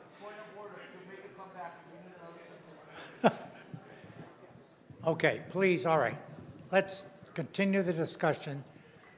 Do we postpone indefinitely or do we not? That's the motion. So I don't know who would like. Aaron, do you want to speak to that? Good evening, Aaron Picklingus, Town Meeting Member, Precinct 6. I just wanted to, I'm too tall. I apologize.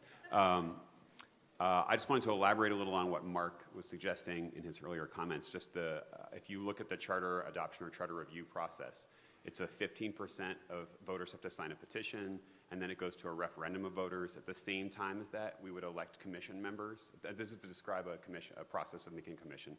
And then they would spend 16 months making a preliminary report, and then another 2 months finalizing it, and then their recommendations would each become items on a referendum. So to give you the sense, that's like a complicated and involved process that is probably designed that way for a reason, because we want to study this sort of thing, understand what people in the town want to do, and have an independent body look at it. And so I think that this is an interesting idea that we should study, and maybe that's a right way to do it. Another way we could do it is through a special act of the legislature, right?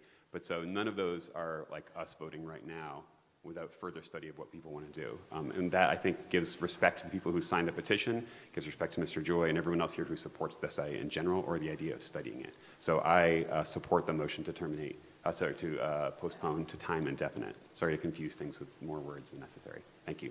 Thank you. Mr. Roberts, did you want to speak? Yes, thank you, Mr. Moderator. Paul Roberts, Town Meeting Member, Precinct 8.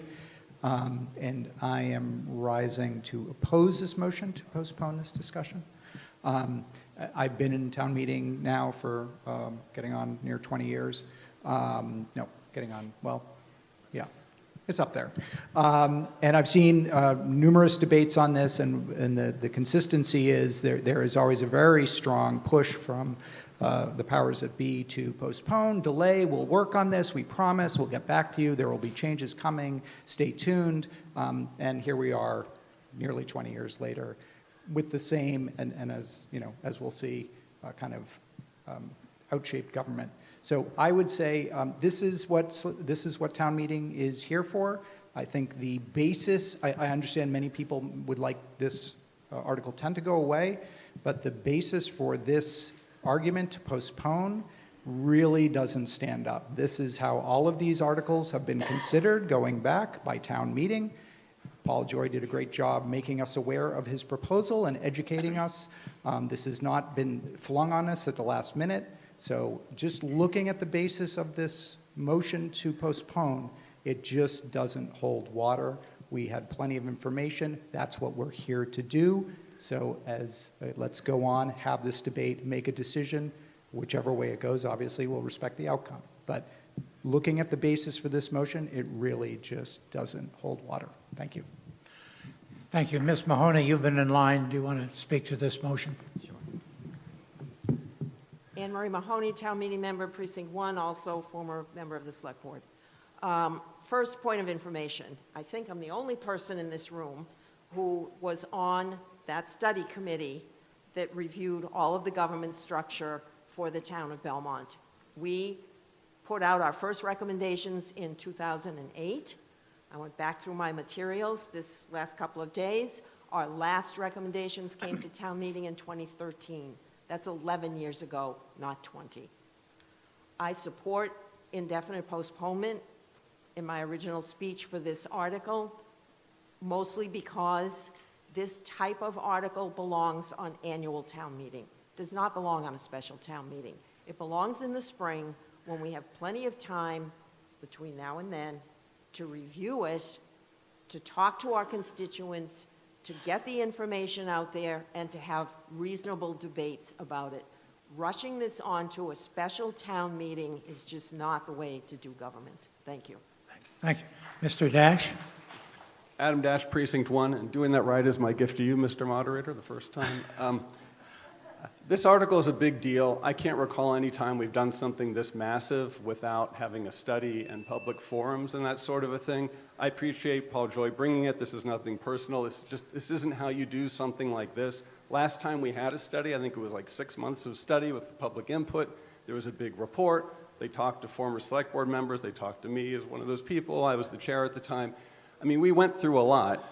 And that was only a few years ago, to be honest, when you take COVID out of it. So it's to have this kind of discussion and do this in this manner right now, and you can see, I think we'd have a public forum, we'd have a lot of people because you can see what's going on right now. So I think it would be better to postpone this and definitely do what we need to do to go through it. And I think the larger discussion of what you do with the town administrator position versus town manager and dealing with the charter, all of this interplays with the select board number. You can't, I don't think, pull one thing out of that whole big group of ideas without upsetting other things. And I understand the intentions are good, but I think you're going to have some really bad unintended consequences by just doing this one thing tonight.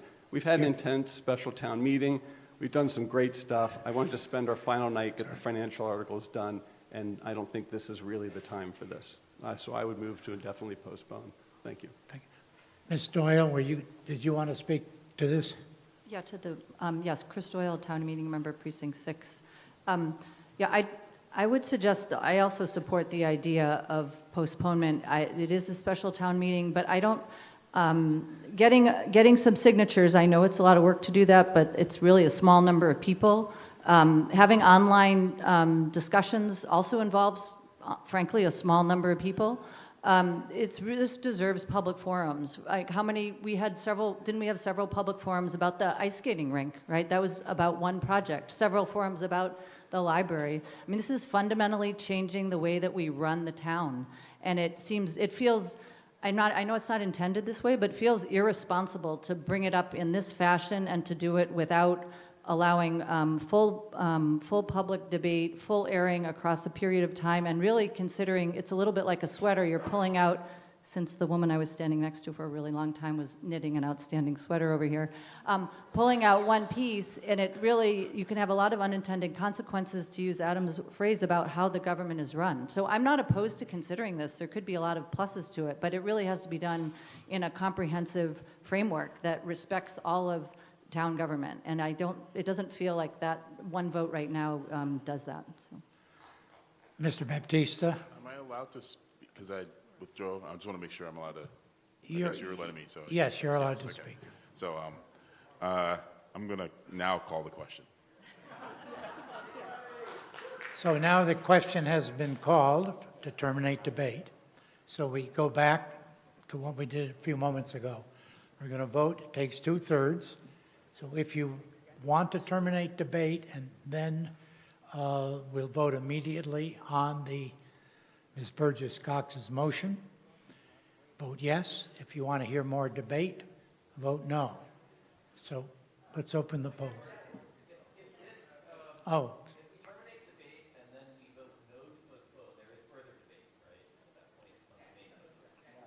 Yes. Yes, I guess I forgot. Is there a second to Mr.? Okay, thank you. All right, we're going to vote now on terminating debate.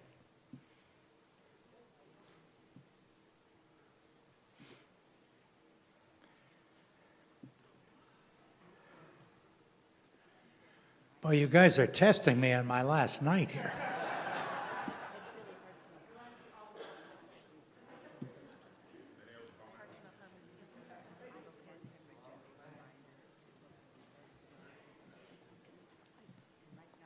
A few more seconds.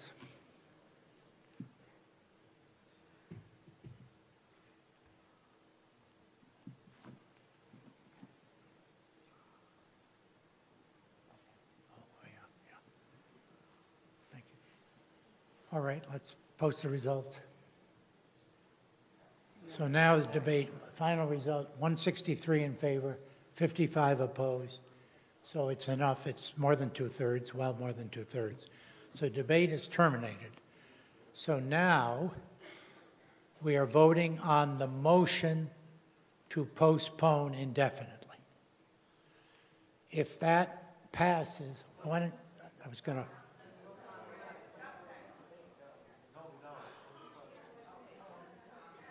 Yeah, be safe. Okay, can you wait? I mean, can we do it again?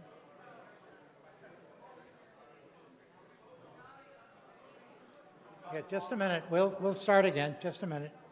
Just want to. All right. I want to be clear before we vote. Thanks. If this passes, if this motion passes to to postpone indefinitely, then this issue is done for tonight. And we go back to just our two little articles remaining. If it fails, we then go back to a full debate of the main motion presented by Mr. Joy. Okay? Yes. Yes, we can. No, we'll get to it. Here.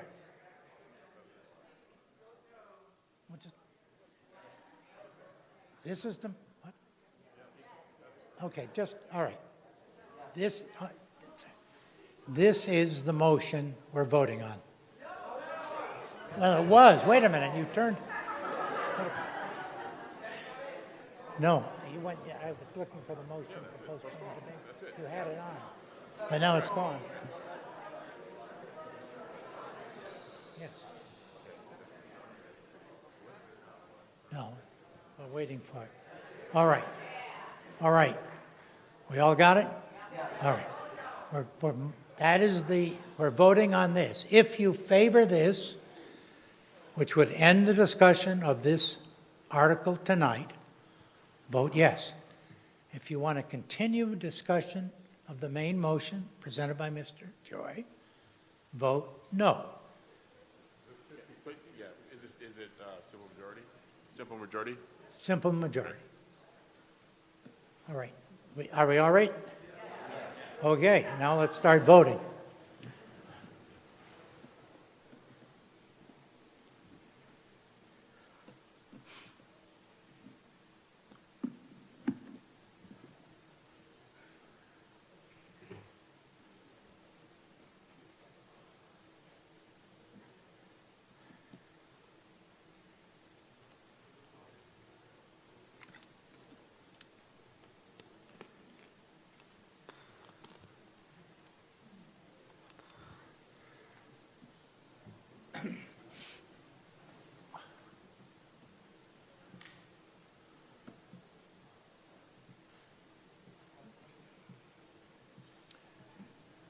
All right, James, let's see the tally.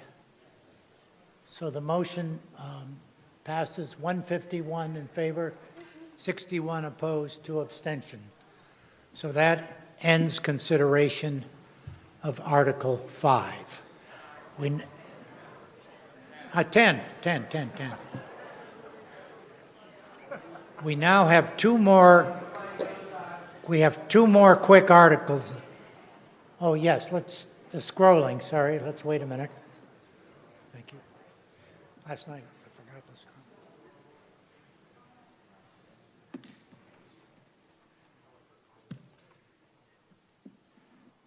In a minute, we'll do the final 2 articles, which are both, I think, quite straightforward, and then dissolve the meeting.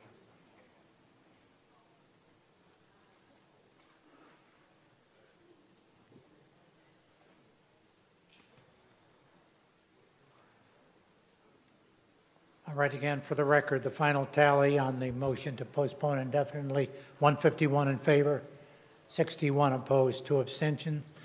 Now let's go to Article 8.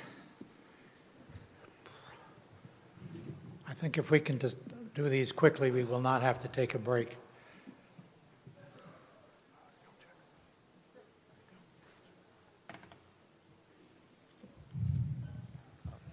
Matt Taylor, Vice Chair of the Select Board, Town Meeting Member at Large.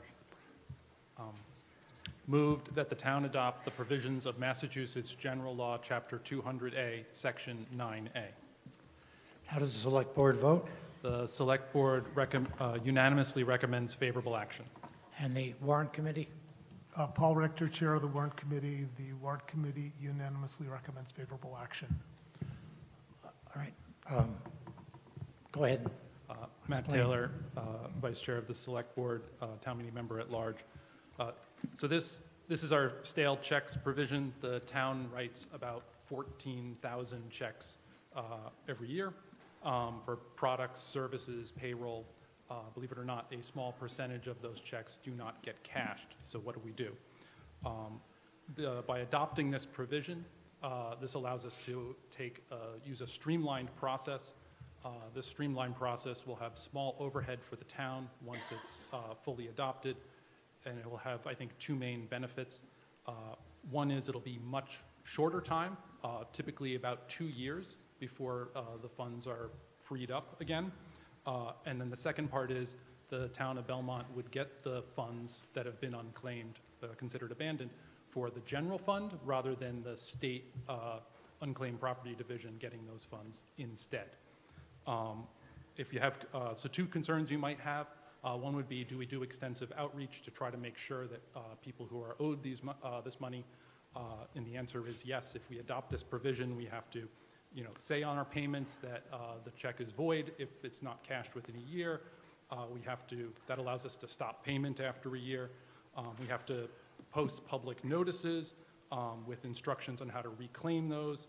We have to send people, first-class mail or put it in the local paper. If there's still no response, typically for checks that are $100 or more, then we need a second notice in the paper. And so there's a lot that goes on to make sure there's a good faith effort that when we send someone a check that they're able to get those funds. This was presented to the Select Board initially in September by our treasurer, Leslie Davidson. And there's, out of the 14,000 checks we write each year, at the time there was 70 to 100 checks that were outstanding. They've been working really hard to reduce the number of outstanding funds and reach people.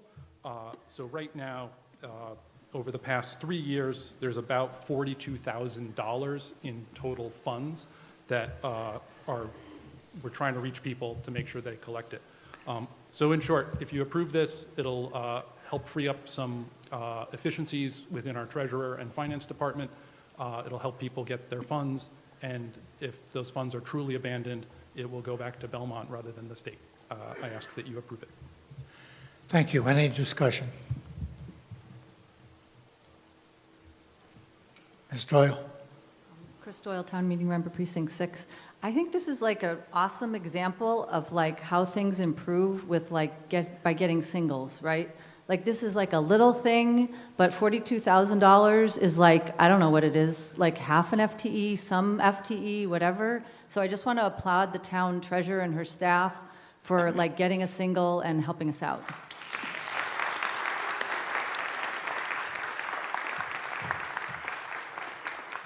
Any further discussion? Seeing none, let's go to a vote on the motion under Article 8. Polls are open.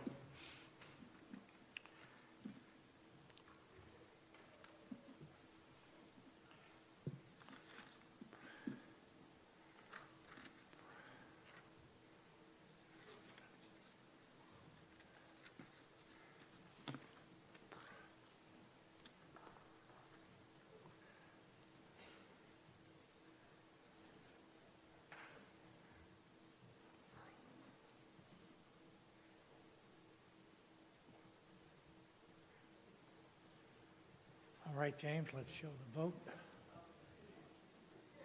Final vote is 209 in favor, no one opposed or abstained, so it's unanimous. And now we'll go to Article 9, the final article. Ms. Dion. Thank you. I was just looking for the article. Elizabeth Dion, Select Board Chair, Town Meeting Member at Large. Article 9, moved that the town adopt the provisions of Massachusetts General Law, Chapter 60, Section 3D. And the vote of the Select Board. The Select Board unanimously recommends favorable action. Warrant Committee. Paul Richter, Warrant Committee Chair. The Warrant Committee unanimously recommends favorable action. Ms. Dion. I can't tell you how much pleasure it gives me to bring this article before you tonight. This is the culmination of a process that began in 2018 when Roy Epstein was chair of the Warrant Committee and I became the chair of a working group that was supposed to look at senior property tax relief. After a year and a half of study, we submitted a written report in June of 2020, and then nothing happened, despite our desires to the contrary.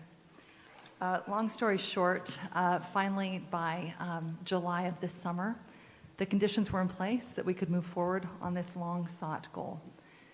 So this is not the beginning and it's not the end, but maybe it's the end of the beginning. And so in July, the Select Board organized a working group with 3 initial members, Kathy Cohane, Mark Palillo, and Aaron Picklingus, who are long distinguished volunteers in the town. It also included staff members Jennifer Hewitt and Dan Dargan. At our request, the group developed a formal charge and expanded membership recommendations, which the Select Board adopted on October 21st, 2024. I'd like to read you just a few pieces of that charge. To identify and evaluate potential opportunities for new tax relief programs for Belmont residents, particularly seniors and residents with disabilities, and recommended the Select Board the most promising opportunities for immediate, medium, and long-term action. And another part of the charge reads, develop initial and ongoing outreach and communication strategies for ensuring that Belmont residents who are eligible for tax relief programs are aware of them. In addition to the members that I mentioned, we have also added Jeff Lubian, the Warrant Committee designee, and he's also the chair of this working group, and Marcia Samuels, who's a designee from the Council on Aging. Their work so far, they've centered on assessing current practices, identifying opportunities and enhanced actions in 3 key areas: state statutes and regulations, information, education, and outreach, and the tax work-off program. Quoting from their memo, we are also focused on proposing changes within timeframes that will have the most impact. Since tax exemptions need to be in place by July 1st in order to take effect, any such changes will be targeted to the 2025 annual town meeting in May of 2025 to take effect in fiscal year 26. There is one action that the working group has recommended that town meeting take action on tonight. Establish an aid to the elderly and disabled taxation fund, which is the subject of this article. I want to emphasize this fund is a first step. It's one that we believe will provide meaningful support to residents in need. This step alone won't meet all the needs, and the working group will continue its work to develop recommendations for additional steps the town might take to provide additional tax relief. Article 9 proposes that Belmont adopt a local option statute to establish an aid to the elderly and disabled taxation fund, which can provide tax relief to eligible low-income seniors and residents with disabilities. Adopting this state statute authorizes the town to, first of all, create a fund to receive donations for this purpose. Second, establish a committee, and this committee is defined by statute, to define program rules, including eligibility. And I want to emphasize that this committee is separate from the working group. The working group is temporary and it will come to an end, but this committee will be permanent if you vote to adopt this statute. If town meeting adopts the statute, the 5-person taxation aid committee would consist of the following members, again, defined by statute: chair of the Board of Assessors, the town treasurer, and 3 residents appointed by the select board. If you adopt this statute tonight, my assumption is that shortly these positions will become available on the town's volunteer portal, and you can go there to apply if you're interested. The committee would work to create the following: first, process and strategy; second, eligibility and guidelines; third, an application form. Because many other Massachusetts communities have already adopted this statute, there are numerous examples of processes, eligibility, guidelines, and application forms that the committee can use to inform what they create to administer Belmont's fund. The aim is for this new committee to be formed, receive donations in early 2025, receive and evaluate applications by April 1st, and apply the funds to the fourth quarter fiscal year 25 tax bills. People would donate to the fund by writing a check to the town indicating it is for the purpose. Eventually, we would like to accept donations online through the town website. And again, I urge you to vote yes for this article. Thank you. Great. Thank you, Ms. Dion. So what we're discussing tonight is this first action. Obviously, future town meetings will discuss other aspects of this. Mr. Abercrombie. Angus Abercrombie, town meeting member, precinct 8. I heard a whole lot about the issue of senior tax relief when I first ran for town meeting, and this is one of those few issues where I get up and say, I'm the youngest member of town meeting, and I support it wholeheartedly. It's going to be a long time before I have to think about any of these benefits, but the fact of the matter is that senior tax relief isn't just for seniors, it's for building a vibrant community, allowing people to age in place, to stay here and contribute, and also to allow us to raise the revenue that we need for crucial programs that benefit everyone from seniors to students to everyone in town. And so that is why I think it's so essential to start taking these steps. And I just wanted to speak on this one issue because I think we really need such a broad coalition to support senior tax relief because it will impact such a broad swath of the town that isn't reflected by the word senior. Thank you.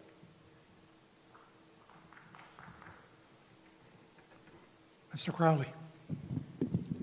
Mike Crowley, town meeting member, precinct 8. So I urge support of this. This is just a first step. I think ultimately we'll be looking for a lot more. I ran for a townwide office last year. I won't say which one, it's not germane.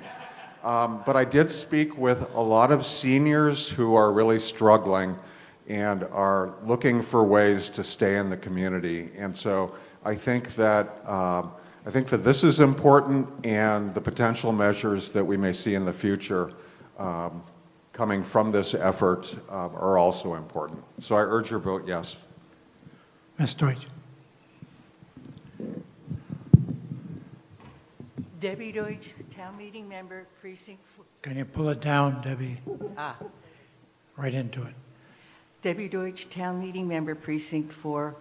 I, too, am in full support of everything we can do to help our seniors and disabled neighbors, especially representing precinct 4, where I know a lot of my neighbors would really appreciate the help.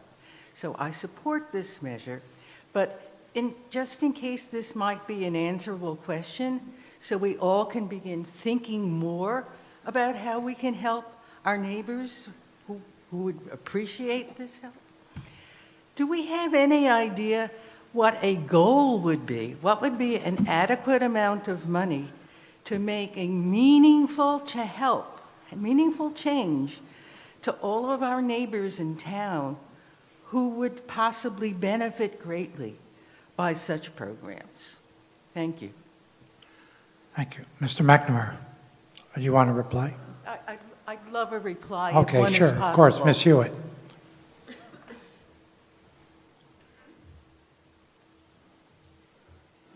Jennifer Hewitt, Assistant Town Administrator and Finance Director.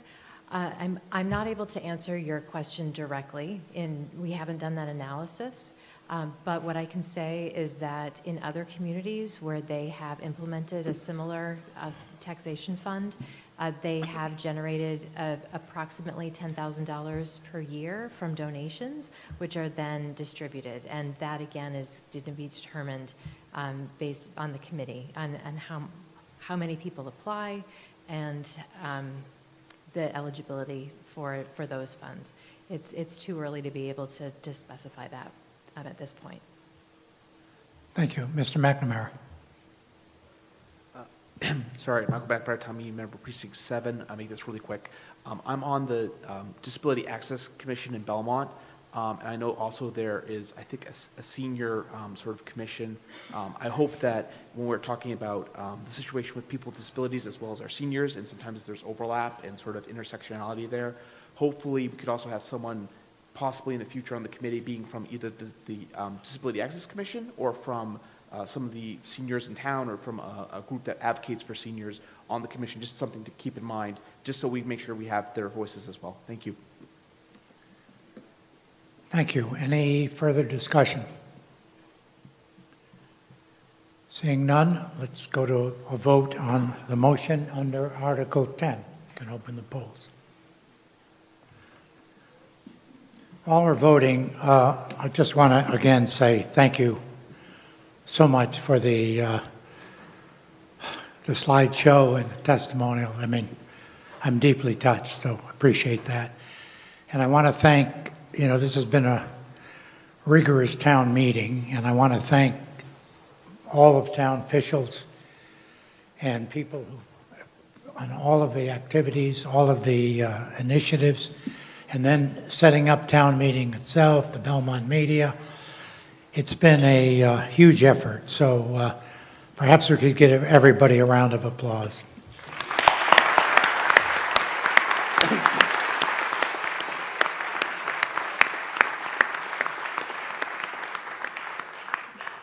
And the final vote, 204 on Article 1 motion, 204 in favor, 1 opposed, no abstention. And then the motion to dissolve. Move that the special town meeting be dissolved. All in favor say aye. Aye. Opposed no. It's adopted unanimously. Thank you very much.